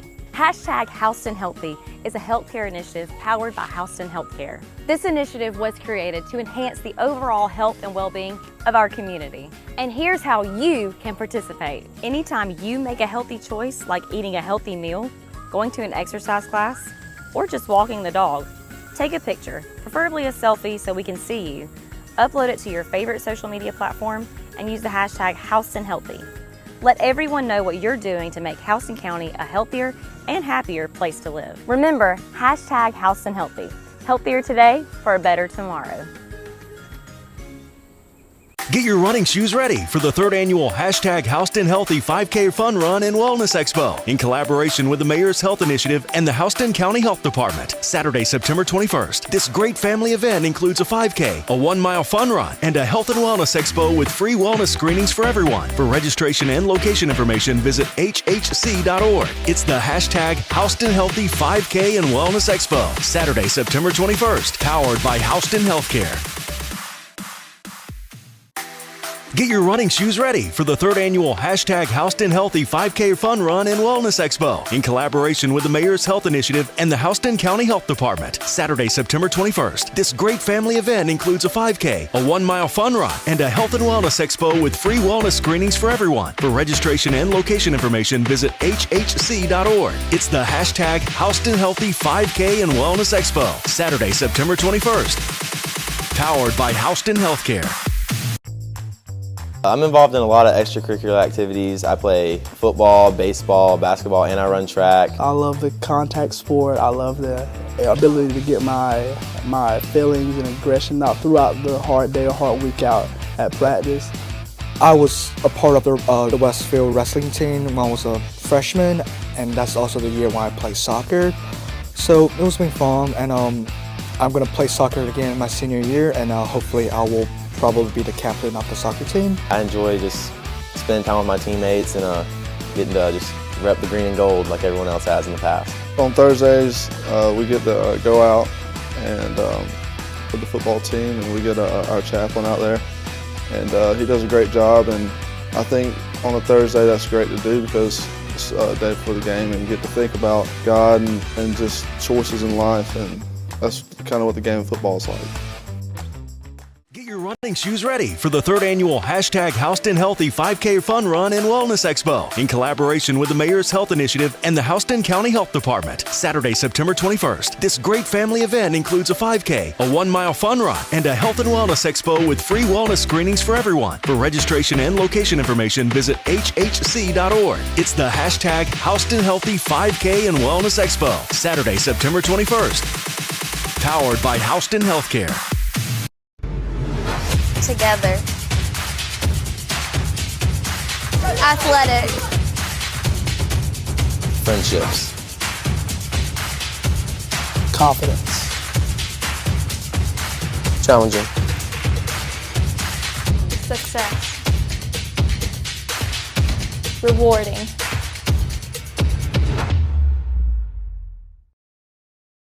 So what exactly is Hashtag Houston Healthy? Hashtag Houston Healthy is a healthcare initiative powered by Houston Healthcare. This initiative was created to enhance the overall health and well-being of our community. And here's how you can participate. Anytime you make a healthy choice, like eating a healthy meal, going to an exercise class, or just walking the dog, take a picture, preferably a selfie so we can see you, upload it to your favorite social media platform, and use the hashtag Houston Healthy.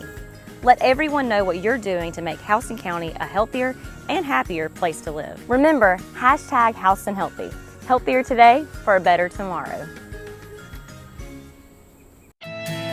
The Middle Georgia Sports Network continues to be the best option for live streaming of prep sports in the Mid-State. We have expanded our coverage this sports year to various broadcasts of Westfield School athletics and multiple GIAA.TV championship events. MGSN is also developing our own video production operation, now known as Middle Georgia Video Production. MGSN and MGVP have the capability to provide live streaming options to support broadcast of live sports, local events, concerts, business meetings, and much more. Not only can MGVP execute live broadcasts, but we also excel in post-production video creation, allowing us to capture your most precious moments, brand your product line, and publicize any event on your social media pages. Let MGVP, with our live streaming experience and production capabilities, partner with you or your business for all of your video production needs.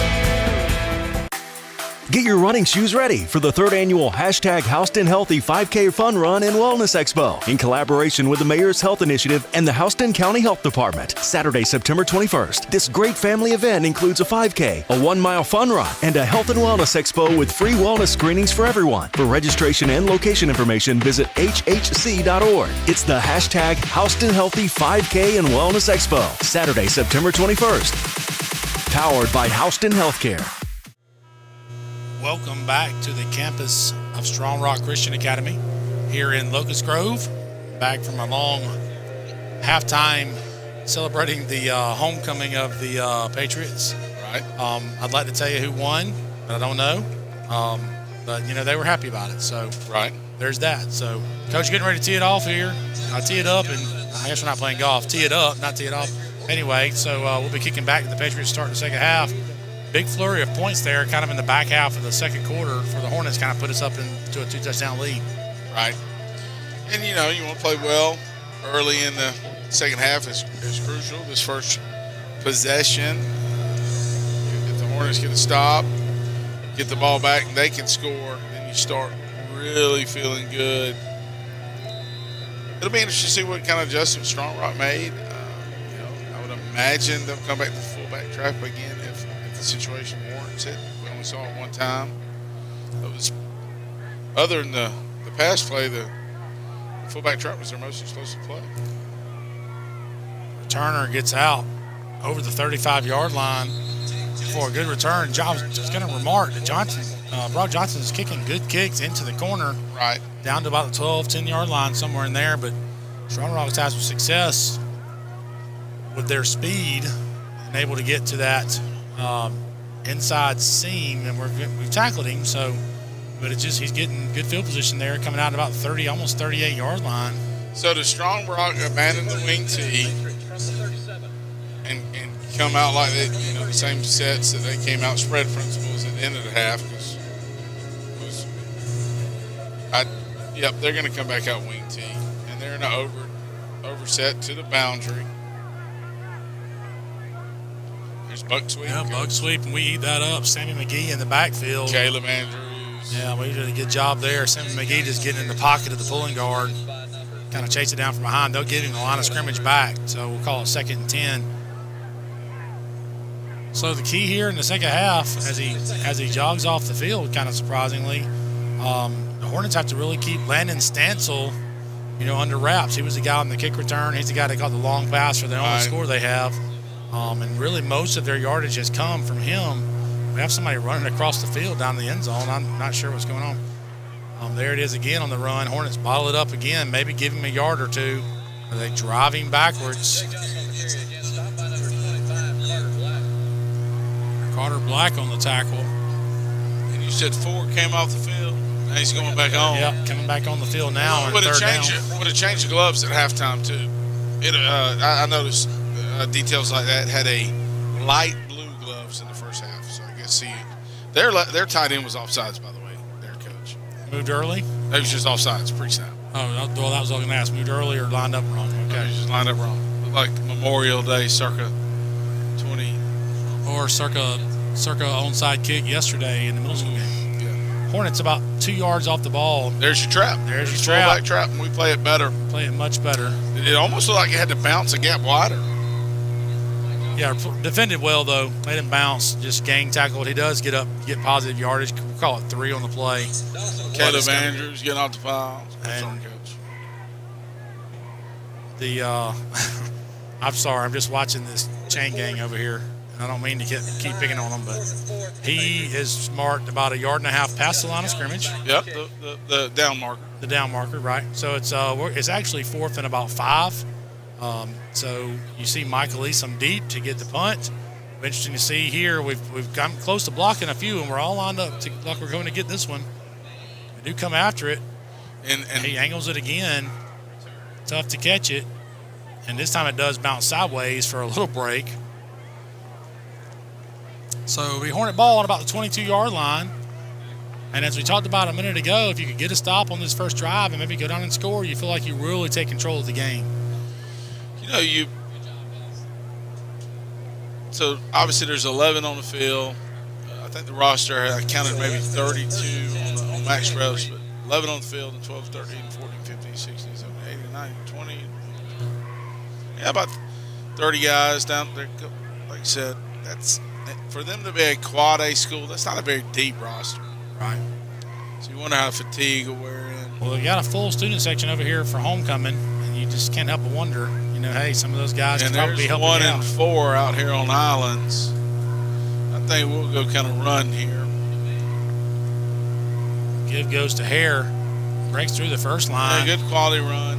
Gets past level 1. Gets drugged down from behind after a gain of about 4 or maybe close to 5. I think it was O'Brien that ran it. Oh, was it O'Brien? Oh, it was O'Brien, number 19. Yeah, you're right. 1-9. I feel like those guys are built similarly. Yes, sir. And I feel like from this, let me back up. Very nice complex here up at Strong Rock. All of their facilities are top notch. I mean, just really, AstroTurf Field, state track meets held here, great press box. But we are a mile from the playing surface compared to where other places we see games. So, Brian on the carry again, breaks a tackle in the backfield and gets positive yardage all the way into the secondary, where he's eventually drugged down to about the 45-yard line. So a little counter scheme. When I say, it's a guard kicking and a sniffer is the flap guy. That's your Reddick on a physical block, Coach. Yep, not surprising. So 2 run plays and you're out near midfield. O'Brien runs into a pile there and is in trouble. He's going to lose yardage on that play. I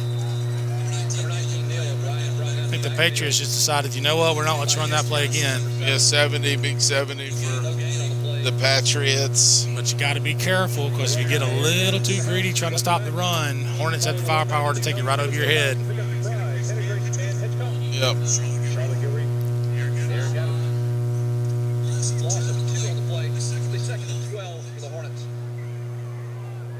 So Hornets come out in a trip set, 3-by-1, backs in the backfield to the quarterback's left. Blitz coming, picked up by the Hornets, got all day to throw it. Takes a deep shot, overthrows Stone St. Clair by a touch. A little more error than that, might have a chance. But the pass protection was fantastic right there, and they actually sent a linebacker, Coach. As Ben Jones likes to say on Football Friday Night, so-and-so drops back and does his taxes. And it was funny about Ben Jones that, everybody jokes about him when he takes off his jacket and rolls up his sleeves, you get worried, or about the weather. Yep. I saw the little meme on when the storm was coming that they were showing Ben Jones with like a shirt off. What does that mean? That means you need to find cover. So, early timeout by the Hornets, trying to get into the right play here on 3rd and a long 11, maybe even 3rd and 12. So I would say maybe look at the screen game here, but really we haven't hit much of the screen game today. And we really haven't. We've run tunnel screens a lot this summer. This season or summer. Still feels like summer. Oh, wow. Got a little Sweet Home Alabama over the PA. PA guys. Sorry, the redneck just came out here. We love some Leonard Skinner. FPD 28, Stratford 14. Oh, an answer. The FPD gets that offense going with that defense coach, and Quad A, they are definitely going to be one of the teams to beat. Of course, they are the defending state champions. It's worth mentioning. So they've been there, done that. Yep. Hornets with 3-by-1 set, the back to the trip side. Little fakes it, comes back. There's the tunnel again. Basically a blocked screen. up. He's going to be just short. I thought maybe if he'd have stayed to the outside, he had a chance to score, but going to now be 4th down and call it 2 on the Patriot 47. And I got to think Coach Campbell is really going to think about going here. Look at Wilt Leonard getting out. Is that Seth Andrews? Or was that Maddox Davies? What was Maddox Davies? I didn't catch the number, Coach. Oh, I don't think Gay was expecting the snap, and I think the Hornets are going to be in trouble, and they are. I don't think he was expecting the snap. The line didn't move. The ball was snapped. Just think that was a little unfortunate error there by somebody. I'm not even saying who's at fault. I don't know if it was the center, the quarterback, or what, but Gay had kind of looked over to the sideline. And I think that tells you, the fact that we went for it tells you obviously Coach Campbell's pretty confident in the way the defense is playing to give them this field position. I don't want to sound like I'm second guessing, because I'm not, because he's coached way more football games than I have, but I have to wonder if he's not thinking I should have maybe gotten in that single wing run set. And Strong Rock wasn't even set. They were not even close to set. What? Is there not a flag? The back in the backfield was running forward. Nobody got set. And look, I'm going to say it. I don't. And people say, well, you don't need to talk about the. All right, we're getting a little. He's not actually going to say it. Replay. No, I'm going to say it. So here's just. I have been coaching a while. Here's what I'm going to say about officiating. And I get it, National Federation, we have points of emphasis every year. But here is just what me as a coach would like to see. Get the basic stuff right. Get the basic stuff right. Stop hounding coaches about having their toes on the sidelines. Oh, that comes from the guy. Yeah, that comes from the guy who wants to coach from the numbers. Hey, look. Sometimes the hash. Yeah, but my thing is get the basic plays right. Yeah. Stop talking about points of emphasis. I mean, get the stuff right that actually gives a team an advantage or should be penalized. Right. If the offense isn't set and you don't see that, what are you watching? Right. There's a screen there. It's called. Hornets got a chance to stop it. Oh, great tackle in open field by guess who? Brock Johnson. No, I'll tell you what they were probably watching, Coach. Me have my toes on the sideline. That's my spiel. Watch the game. 100%.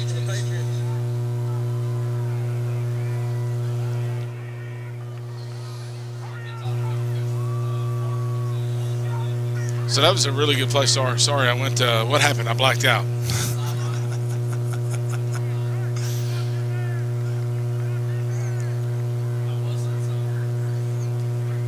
You just out-debated James Carville. Well, a little Cajun. Ooh, great kick. Turned me over. And another sideways bounce, which is a break from the Hornets. That ball is not going to be great field position anyway. It's going to be about the 12-yard line, but that ball had a chance to be on the 1, the way that ball was in the air. Oh. That ball just got launched across the field. Interesting.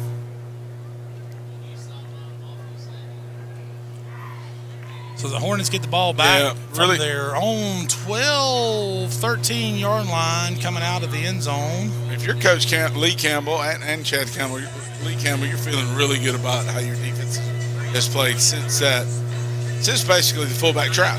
That's right. I mean, it's really been nothing since fullback trap. Yeah, you feel like one more score and you really could kind of, you can't let up, but you obviously could rest easy. He comes back out with this single wing look again, Coach, with Johnson at quarterback. That's a little counteraction there. And Johnson's got a chance. He's on the sideline. Got a man to beat down the sideline. He's got to get him by the shoulder pads and pull him down. But that play erupts for a lot of yards, 27, 37 or so yards maybe. Yeah, they're giving him the 40. So you see how he had his hand on Neil O'Brien's back too? Like, sure it is. He's going to be impatient. So we'll call that 30, 40, no. My math right? Yeah, 30, 47-yard run. First and 10 Hornets from the 40. Well, and Brett said he get an extra blocker, and we love to say that, but when the quarterback can carry the ball, it's like playing with 12. Yep. And we're coming back run down here. Ooh, may throw it though. A pass. Little single receiver route. Yeah, he throws that one away. You get the secondary kind of getting nosy. Yep. I'll tell you what you think as a play caller on that when that exact thing happens right there. They actually pick it up and you don't have him wide open. You're hoping he's going to be wide open because they got their eyes in the backfield. Right. You're thinking, man, I hate that we called that play and now have it on film and it didn't hit. Right? Because if you're going to show it on film, you want it to hit, and it didn't hit. So, but now you got to keep them honest. So there's two factors to that. Strong Rock stands tall there. It's going to put us in the third and. All right, so coach me up on the rule book, Coach, on defensive chopping. Defensive chopping, like how attacking defensive ends getting a pulling guard. Oh, you can't. Talking about chopping. Well, down they just chopped Thatcher Reddick. Yeah, you can't do that. That's I wouldn't say it was a chop, but I mean, obviously a perimeter guy's giving up some pounds to Thatcher Reddick. Yeah, you can't cut the lead blocker. It doesn't matter if he's a guard or a H-back or whatever. We're going to motion Jackson St. Clair back across formation and back again and got a penalty, which I'm assuming is either going to be offsides on the defense. So that's going to give them make it third and more manageable now. They listen to the broadcast. Third down and let's call it 5, I guess, give or take a half yard.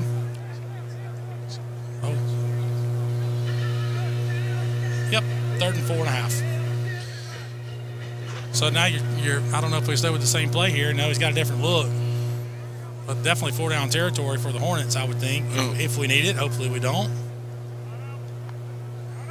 The wheel scheme, Wheel and St. He's Clair. for the first down, which, he dropped. No, he didn't. I thought he dropped the ball, but there's a shadows on this field. That's the second time that's happened. I didn't say anything the first time because I wasn't sure, but I thought he had fumbled for sure. Did they give him the sticks? No, they did not. According to the mark, they're going to be a full yard short, maybe even a little over a yard. So they're going to stay in the Coach Campbell's going to elect to stay in the shotgun. They're going to bring in Johnson and try to run the single wing look again. And it is Johnson in the game.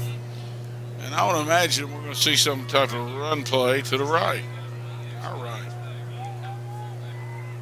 He just powers it up, and Coach, they're going to stand him up. But he twisted and fell, but the ball came out, and Strong Rock's on it. I thought he actually had fought for the first down. But in that fighting for the sticks, the ball pops loose, and Strong Rock falls on it. So that's going to be Strong Rock ball now on about the 24-yard line. And Coach has just been kind of, other than like I said earlier, about a half a quarter in the second quarter, the Hornets really look good. But then it's always just been, even that drive was pretty good, and then they kind of fall apart at the end there. So it seems like it's just kind of been a replay over and over. Talking to some of the parents at halftime when I went downstairs, and they just kind of felt like the same thing we did. They're like, these boys are out of routine, and sometimes it hurts them, performance wise. A lot of trickery there. They got a man over the middle. Yeah. Gonna get caught up to. Oh, and that ball, Waller may have taken that ball away. That's gonna be Waller. I think Waller took it away. Look at Joe. Joe's excited on the sideline pointing. First down, Hornets. That is a heck of a football play. What a play. football play. The recovery 1 and the takeaway 2. Yeah, that is a great play. I hope our crack staff got that on film, because that is a highlight we definitely want to see. The Hornet sideline is excited as they should be. You can see there, got caught looking in the backfield a little bit. Yeah, but he recovers. Waller turns, puts his head down. The catch actually was made, and Waller just takes it away from him, Coach. And you can see immediately Win Hoots pointing, no, that's our ball, our ball. And the Boo Birds won't face guarding. And now there's going to be a flag on the Strong Rock, Coach. Because in high school, face guarding is not a penalty. Not a penalty, but you do have to make a play on the ball. But the problem is he did make a play on the ball. He just didn't turn his head around. And that's probably what – I don't think they're going to call that in high school. See if they'll give him a sideline warning here instead of an actual 15-yard unsportsmanlike.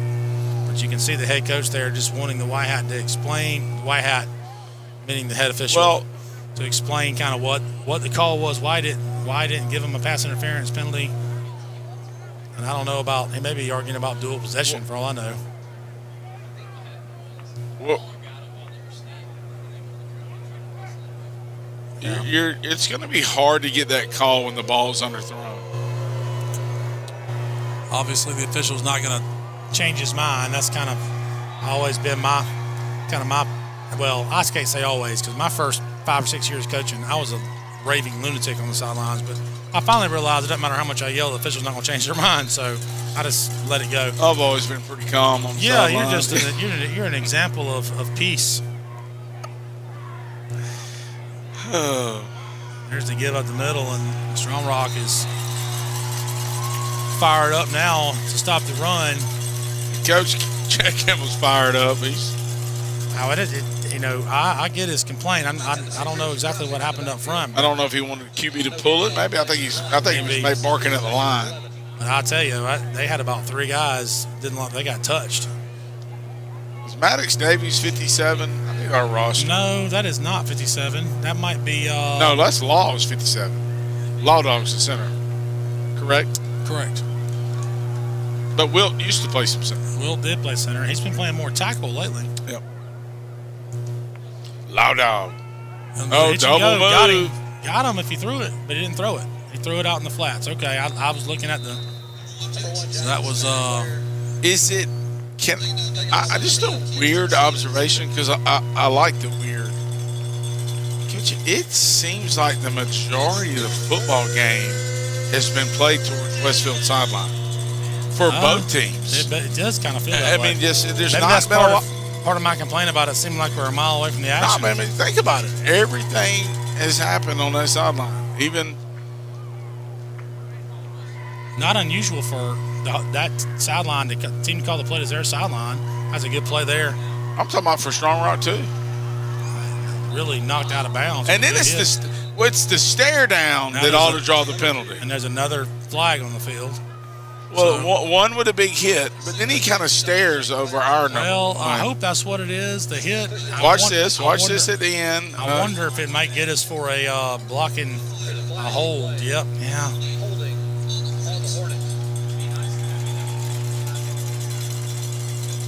I didn't know if it was a hold, but I thought we might have engaged the defender a little too quick. But, I mean, the ball was thrown behind the line of scrimmage. It doesn't matter. A little cars on the PA, Coach. Somebody has got a nice playlist, Coach. Uh-oh, it's magic. Oh. I can't sing, I know. No, it's fantastic, really. Coach Fowler, you musical, talented snob. Coach, maybe if you yelled less on the sideline, your voice would be more butter. I don't know what you're talking about. There was a fake to nobody. Get it out the flats. That's going to be incomplete. The And Strong then we Rock, got that was incomplete. Yes. And it's a massive hit in the back after the play. It was definitely incomplete. He never really had control of it.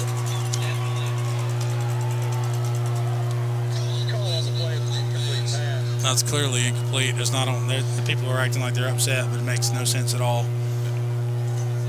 So is that going to make it now 4th down, right? Yep. So the Hornet brings on their punt team. I'd like to tell you that the down marker is going to keep me up to date on what down it is, but there's clearly no shot of that.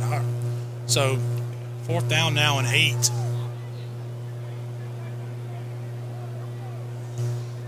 So the Hornets will punt again. Looks like we've got to really count on our defense here to get this done. The penalty was the big killer on that drive. The holding call. Good snap. Man, that another good kick. It's going to come wide side, and I got to cut it back. It's going to be tackled from behind. And that's good coverage. That's Michael Easom on the tackle, but that's going to wrap up the third quarter finally. Was that 21-7 Hornets. The ball will be belonging to Strong Rock on the 40. Going away from the scoreboard here in the fourth quarter, but we're going to take a minute here to hear from our sponsors here on Mid-Georgia Sports Network. Get your running shoes ready for the 3rd annual #Houston Healthy 5K Fun Run and Wellness Expo in collaboration with the Mayor's Health Initiative and the Houston County Health Department. Saturday, September 21st. This great family event includes a 5K, a 1-mile fun run, and a health and wellness expo with free wellness screenings for everyone. For registration and location information, visit hhc.org. It's the #Houston Healthy 5K and Wellness Expo. Saturday, September 21st. Powered by Houston Healthcare. Together. Athletic.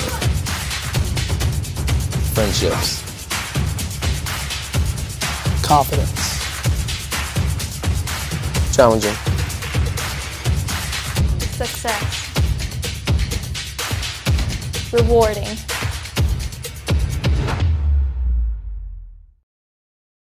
So what exactly is #Houston Healthy? #Houston Healthy is a healthcare initiative powered by Houston Healthcare. This initiative was created to enhance the overall health and well-being of our community. And here's how you can participate. Anytime you make a healthy choice, like eating a healthy meal. Welcome back to the campus of Strong Rock Christian Academy. You'll see the play there right out of the gate for the Patriots. We give them 1-yard gain. Hornets stingy defense, been stingy this entire second half, Coach. Neil O'Brien, Carter Black, Thatcher Reddick, just Win Hoots coming up, playing some run support from the secondary. A couple of little interesting scores. One for me anyway. Going into the fourth, Brentwood is leading Edmund Burke 21-17. We've mentioned that game already tonight, and I know last we checked, FPD had scored to go up by 2 scores on Stratford. 28-14. And then the Mount DeSales Tattler score has been kind of interesting. I just wonder if that's correct. We had a 15-2 lead. I think it was around halftime, maybe. amount of sales. Yes. Which is interesting. Surprising. So we got a flag, going to get a hold on the Patriots, which will back them up and make it 2nd and 19 if Coach Campbell takes the penalty, or it'll be 3rd and 9 if he doesn't. So let's see what he wants to do here. Looks like he is going to take the penalty and back him up, which is probably the right play, up 2 scores.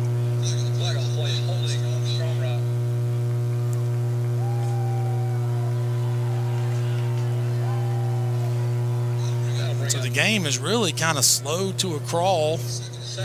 Not a lot of action by either offense here in this second half. The score for the halftime score has remained all the way into the fourth quarter, 21-7, excuse me. Westfield on top. Now we got a stoppage of play. So, I mean, you got to wonder, if they're going to go the mesh scheme here. Forrest caught it. Let me interrupt you real quick. I'm sorry. I wonder here if he's now saying, I want to decline that penalty, take it 3rd and 9.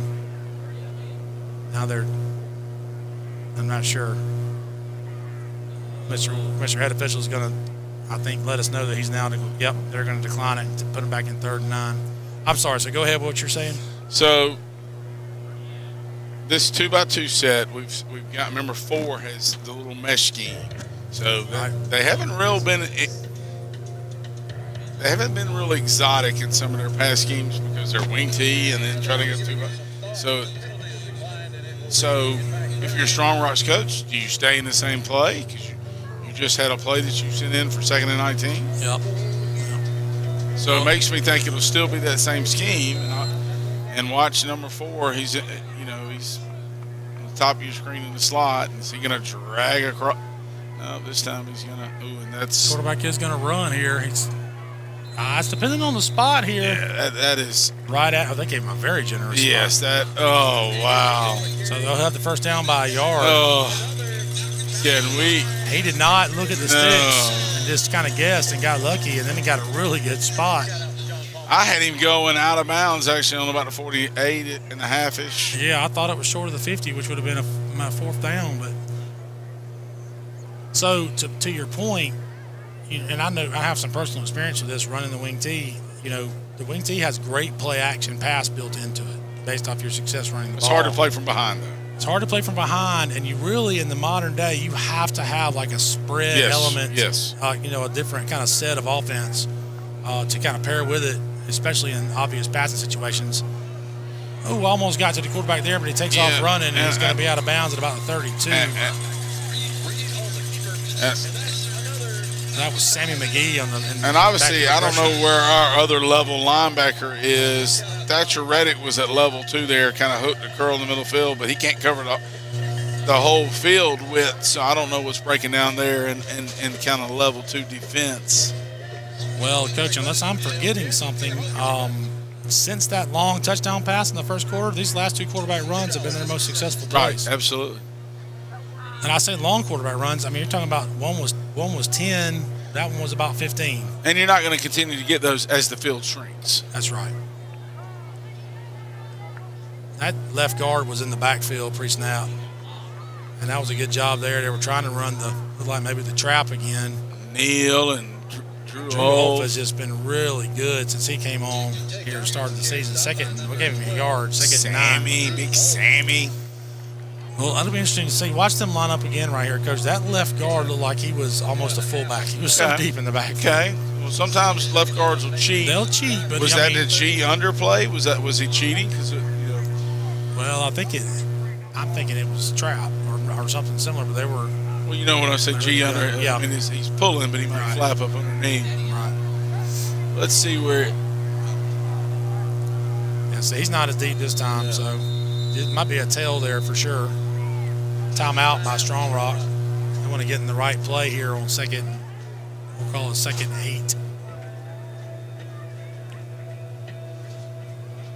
8. Well, what's on the PA now? Some Strong Rock theme music. Yeah, I think they're showing some church footage there.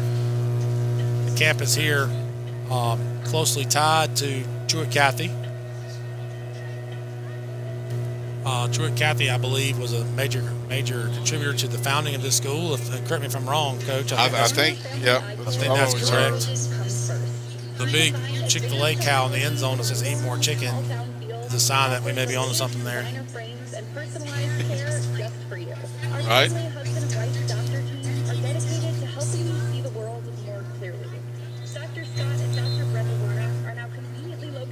So the team comes back on the field now. Obviously, this is a big possession here for Strong Rock. There's 10 minutes left in the game, which is plenty of football. But you need to get back to a one-score game if you're Strong Rock to kind of feel like you got a chance. Right now, the Hornets can just play keep away. Yep.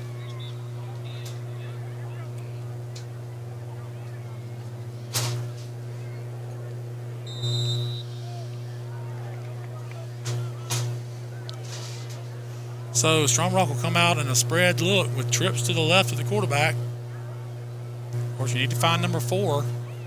Identify where he's at in the set. And they're just going single receiver route. Shot. He throws it out of the back of the end zone, so that's a no-go. And five's a really tall, lanky, good-looking athlete for Strong Rock. Good coverage by Brock Johnson. But if you're trying to go, you may want to give your quarterback a better chance. Certainly, you don't want to throw an interception, but give your wide receiver a better chance.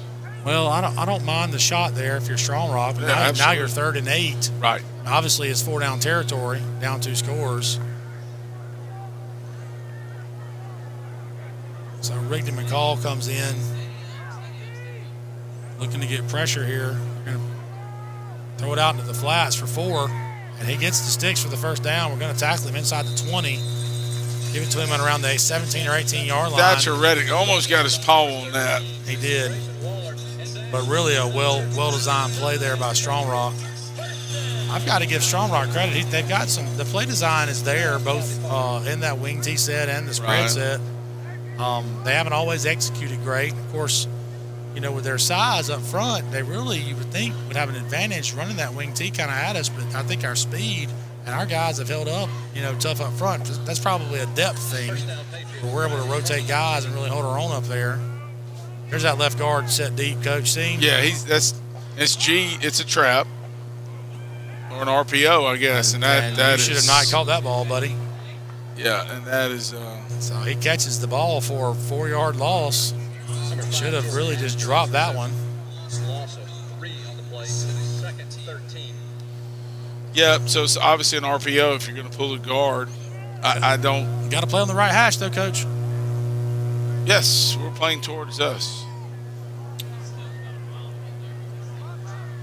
So now you'll get the 2x2 set for Strong Rock. 4's going to motion across the set. Well-designed play, but we eat it up. He gets back probably to the previous line of scrimmage. So we'll call that now 3rd and 10. Trying to give 4 his eye candy there, then they hand it back the other way. And we were in some type of man under because Michael Easom chased with the motion. Okay. That's I a think tell, yeah. Yep. So we were man under there. And man under, it means basically you're playing a safety over the top. It might have been 2 safeties and over matching the top. up underneath. Or it might have been a combo. It might have just been man one side. So Hornets show a little bit of zone look here. Quarterback's going to try to run, but we bottle him up. Neil O'Brien. And then we got some extracurriculars over there. Going on with Luke Wicker. And he's getting told right now by Thatcher Reddick that you can't do that kind of stuff. That's what leaders do.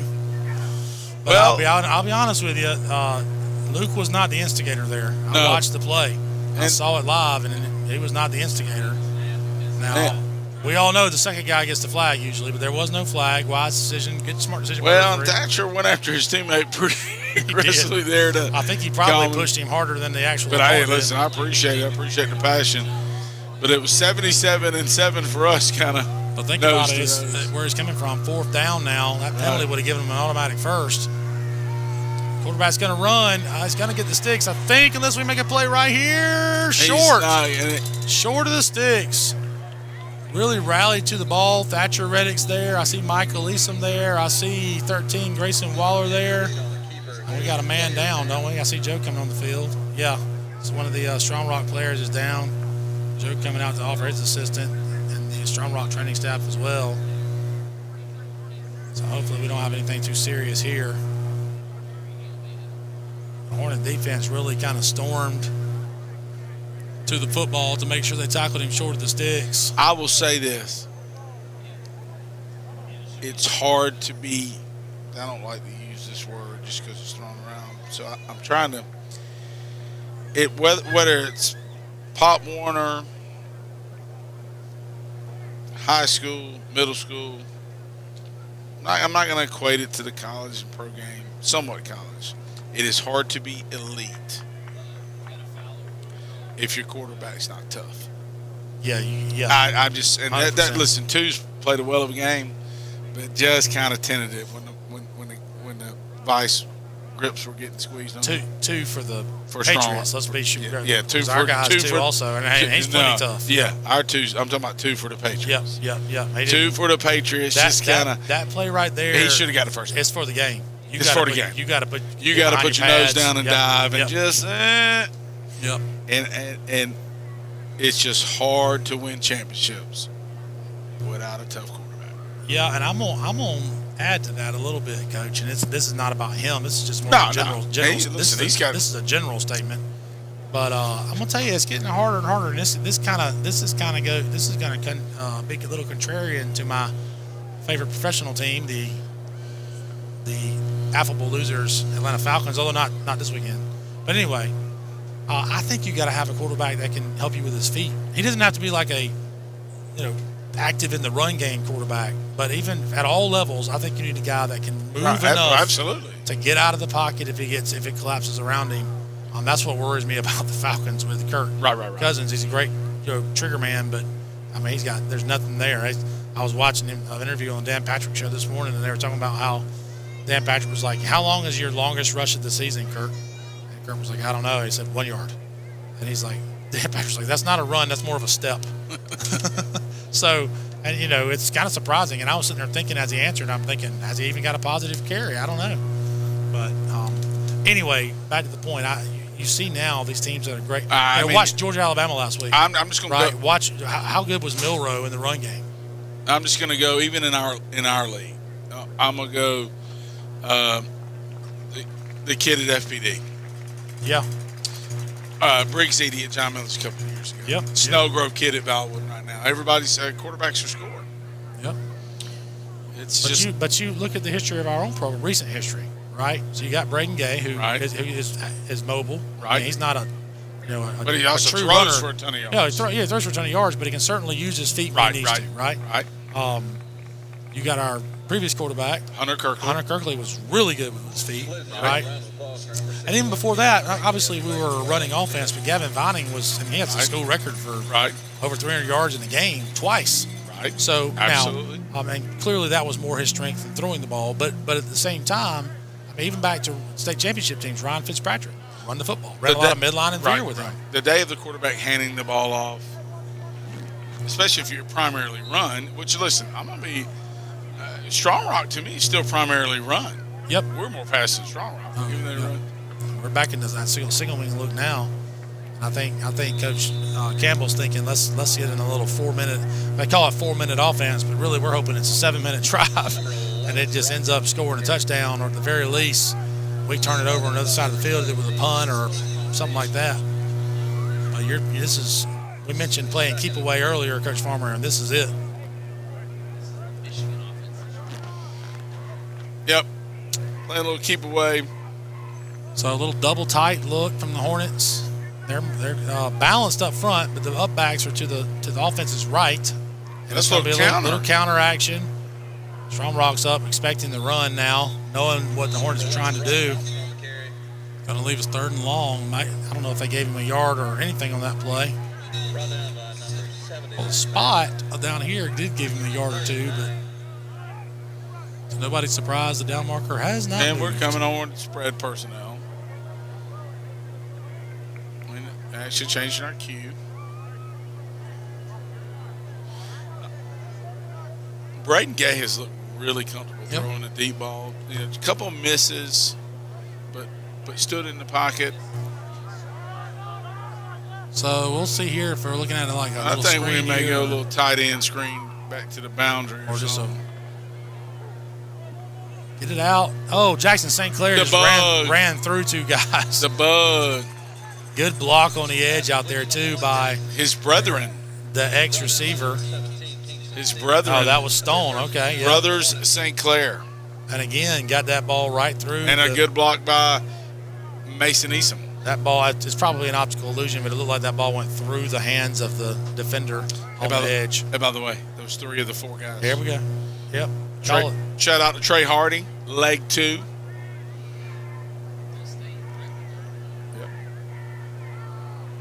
So Strong Rock loading up the box. They're coming, expecting run. And I love it. That senior quarterback watching the play clock, just going to run quarterback lead off the right. That's a Get good step out of cut. bounds. Going to stay in bounds, keep the clock running. Brilliant. It's just effective running. Yeah, so and that's exactly what we were talking about a minute ago, right? He's not the guy that's going to rush for 150 yards, but he can do that, and that's a great run. He's a big body type. Yeah, he is, and he's certainly got good speed. So And Coach Campbell just sets them. We talked about them having nobody over there. Yep. They have nobody. The next guy is a corner outside of the 3 tech. So you're asking to get swept. 2 things there, one pre-snap, one after the snap, that makes you really appreciate Braden Gay's understanding of the game. He's looking at the play clock and didn't snap that until it was like 3 seconds. I was going to do it again here. 2, 3, 2, snaps it on 2, runs as much clock as he can. Then he's getting tackled and pushed out of bounds, and he falls down in bounds to keep the clock moving, just trying to really milk this thing all the way down. Well, in this week's episode of How Did They Lose Contain, which we like to talk about, it's a lot more difficult. That's a big talking point in the stands. How did they? Well, I can tell you from Strong Rock's perspective, if you have a nose head up the center and then a guy in B gap and nobody outside of him, with the offense having a tight end, you're going to lose contact. And it's tough, as you see Johnson's back in the backfield again, to maybe a quarterback run or jet sweep. He fakes the jet and goes the other way. Johnson with an explosion out of the backfield. Runs through a couple tackles. Makes another man miss. He's got a chance. He's going to score. Johnson running for the corner. That's electric. And that should be a penalty. Absolutely. And he's going for his flag. He's trying to dig it out. He gets it. And somebody retrieve our ball. Those are like $112 a piece now. It's over on the track. Guys, it's inflation. A frustration penalty there from the Patriots, shoving Johnson well after he was through the end zone and out of bounds. Will be 15 yards. What a run. Yeah, great run. You see at least one a week from Johnson at this point. Look at Molina fitting up. Molina blocking big 70. And you're just not going to grab a shoe and pull Johnson down. There's a little okey doke there. A little swim. And then it was a foot race, and Johnson just kind of runs away from him. I'd like to see him switch that ball over to the left hand, but I'm being picky. That ball plays clearly over when he gets shoved. And then he kicks the extra point, knocks it through to make it 28-7. Or did he? There's a timeout. They've already given us 28 on the board. I hope when it matters most, because I think we're super talented in all phases of the game right now, and executing for the most part. I hope when it matters most, we can play a complete, clean game. I think we're in the mix for it. I agree. I was looking at the rankings this week, and it may have been you I was talking to. Well, no, I'll tell you who it was. It was Coach Ledford. That's our team chaplain. So sorry, Brett was asking me a question. Anyway, so Brett is enjoying his camera work. Somebody's on the dock workers strike and put their camera down. Thought we already kicked the extra point. No, we called timeout. I think Johnson needed to hit the oxygen tank a little bit after that run. That was you coming up from restroom at halftime. Yeah, it's like 4,000 flights of steps to get back up there. I feel like I needed a heart transplant when I got done. Snaps a little high, gets it Court Pearson gets down, gets the ball down. Oh, Court. Johnson hammers it through. You know the little things, though. Speaking of Court holding the ball there, Number 5. Court is right now. I mean, I think it's fair to say, and he knows it, kind of our third quarterback, right? Braden Gates is a senior. Brock Johnson's a sophomore. He's kind of the backup, and he's done a good job in his own little, little running package he's got. And then there's Court. Court throws a beautiful ball, as we well know. And I've heard reports from practice that he looks great throwing the football. But he's not getting to play a lot because if you do get backup time, you want Johnson to get those reps. But it means something that he's on the field. And I know it's simple. It seems simple. You're just doing the holder. It's an important job. Right. But just getting on the field and the action sometimes builds confidence, doesn't it? Yeah, and he takes pride in it. Listen, Court, my goal in life is to play golf with Court, Sutton, and Lawton, their dad. Oh, yeah? That'd be they might not want me in their foursome, but I can imagine. I can imagine just the dry humor with the Sutton men. I mean, with the Pearson men. Sutton is the man. But with the Pearson men. So Johnson will get a chance to even kick it to the end zone here, Coach. I don't mean to interrupt you, but he's got after the 15-yard penalty, they get assessed on the kickoff. Johnson's going to see if he can boot it into the end zone, and he does. I almost got really unlucky for Strong Rocks. Oh, look, he's so happy. Rock's just raising his hand like, yes. They didn't hit that one as well as he did the other ones, but he's got to be a little gassed.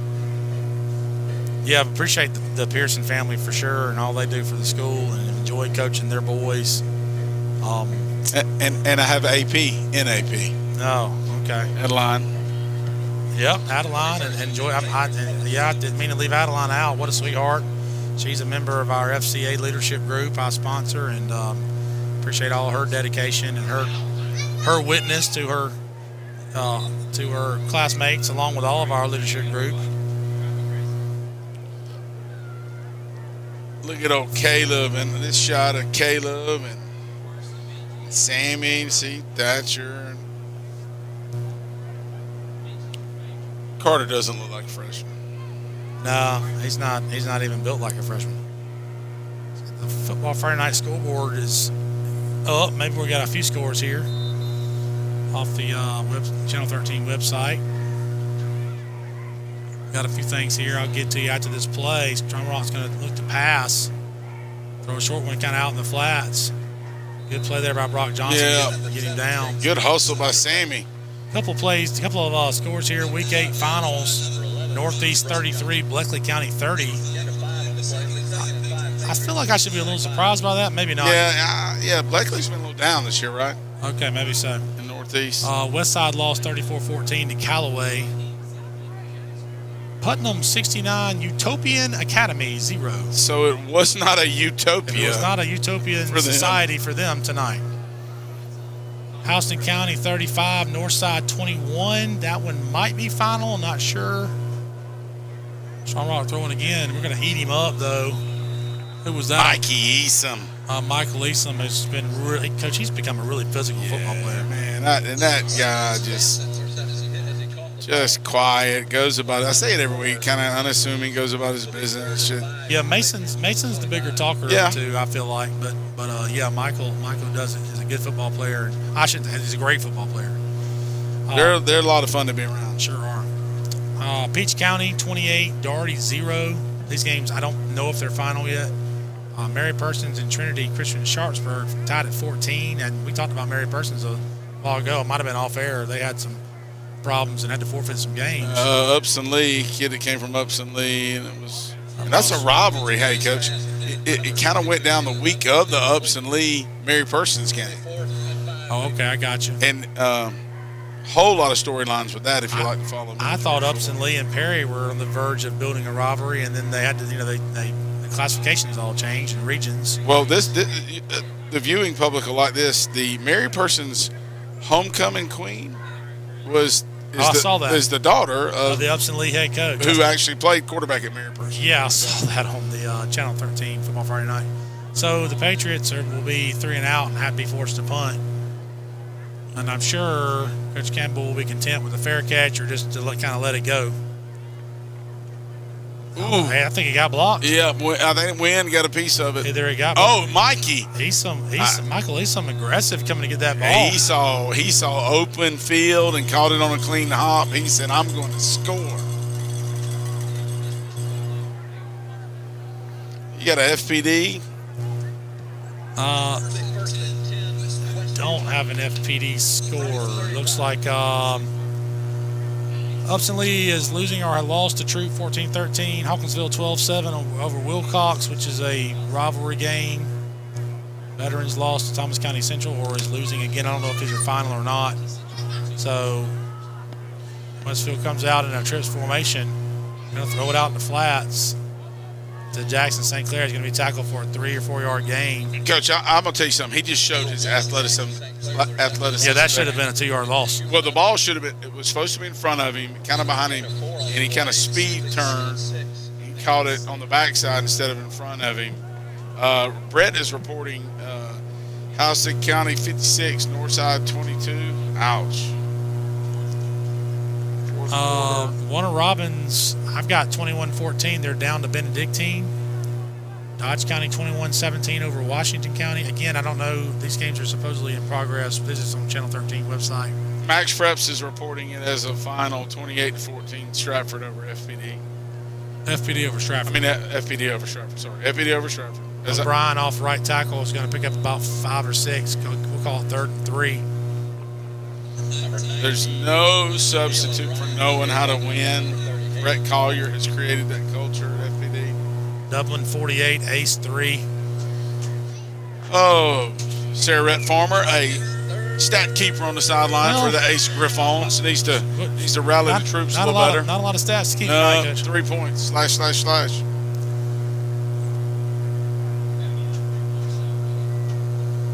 We're in a little overset. Channel 13 saying Mountain Sales 15, Tattnall 2 also, Coach. Because the whole game is played on that hash over there. You're absolutely right. You said that earlier, and I was like, yeah, maybe, but now I'm convinced you're right. No, I like that little ride and follow. And he's got his hand on his back. He's trying to score. And he did all he could. The ball. We just got to get a little tighter with the ball to his torso. 17 seconds here. I don't know what the Hornets will try to do. Maybe looks like they're going to try to kneel on it with Stone St. Clair deep, which is a class move by Coach Campbell there. Yeah.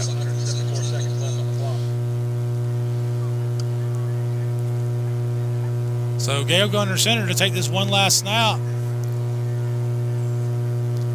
Gets the snap, takes the knee, and that will about wrap it up. So, Coach, 28-7 is going to be your final. Thinking about player of the game. For me, it's Brock Johnson. Yeah, I think that's a good point. Brock's had a couple of long runs. He really kind of came in to run that little single wing type offense when we had a little offensive struggle.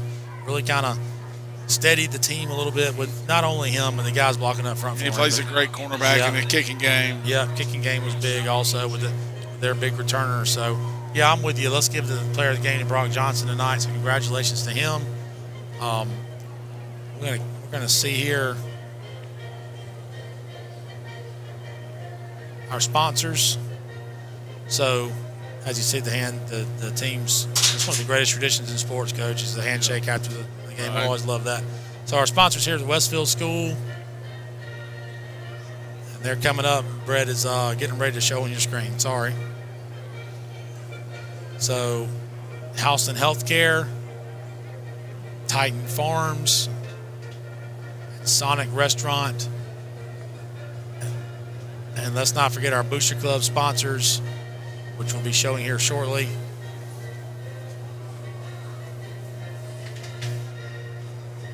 There you go. There are the Hornet sponsors listed on the screen there. We thank these sponsors for everything they do for our school and athletic programs. They're your Green Hornet sponsors. And then our Gold Hornet sponsors there, you can see listed. So we thank these sponsors tremendously. That comes not only from 2 coaches, but as a parent of an athlete. Yep. And it just really means the world to our programs. We have everything we'll ever need or want. So appreciate the Booster Club for that. Thank you for our sponsors here on this network to help bring these games to those who maybe can't come out and see it. And we thank each of you for viewing. Once again, player of the game goes to Brock Johnson. Congratulations to him. Next week, we're at home versus Calvary Christian. I did not know that. And some supplemental, not really supplemental, homecoming festivities. That's right. So suspended homecoming activities that we'll see next week. There's the schedule on the screen. Thank you, Brett, because I was a little confused by who we had to coming up. So we're home next week against Calvary, then on the road at Brookstone, and then we'll wrap up the regular season at home versus Pacelli. So big region win tonight. Start out the region schedule 1-0, Coach. And that'll wrap us up here from, where are we at? Locust Grove, Strong Rock Christian Academy. And we look forward to seeing you next week. Thanks for tuning in. You've been watching Westfield Hornet football on Mid-Georgia Sports Network.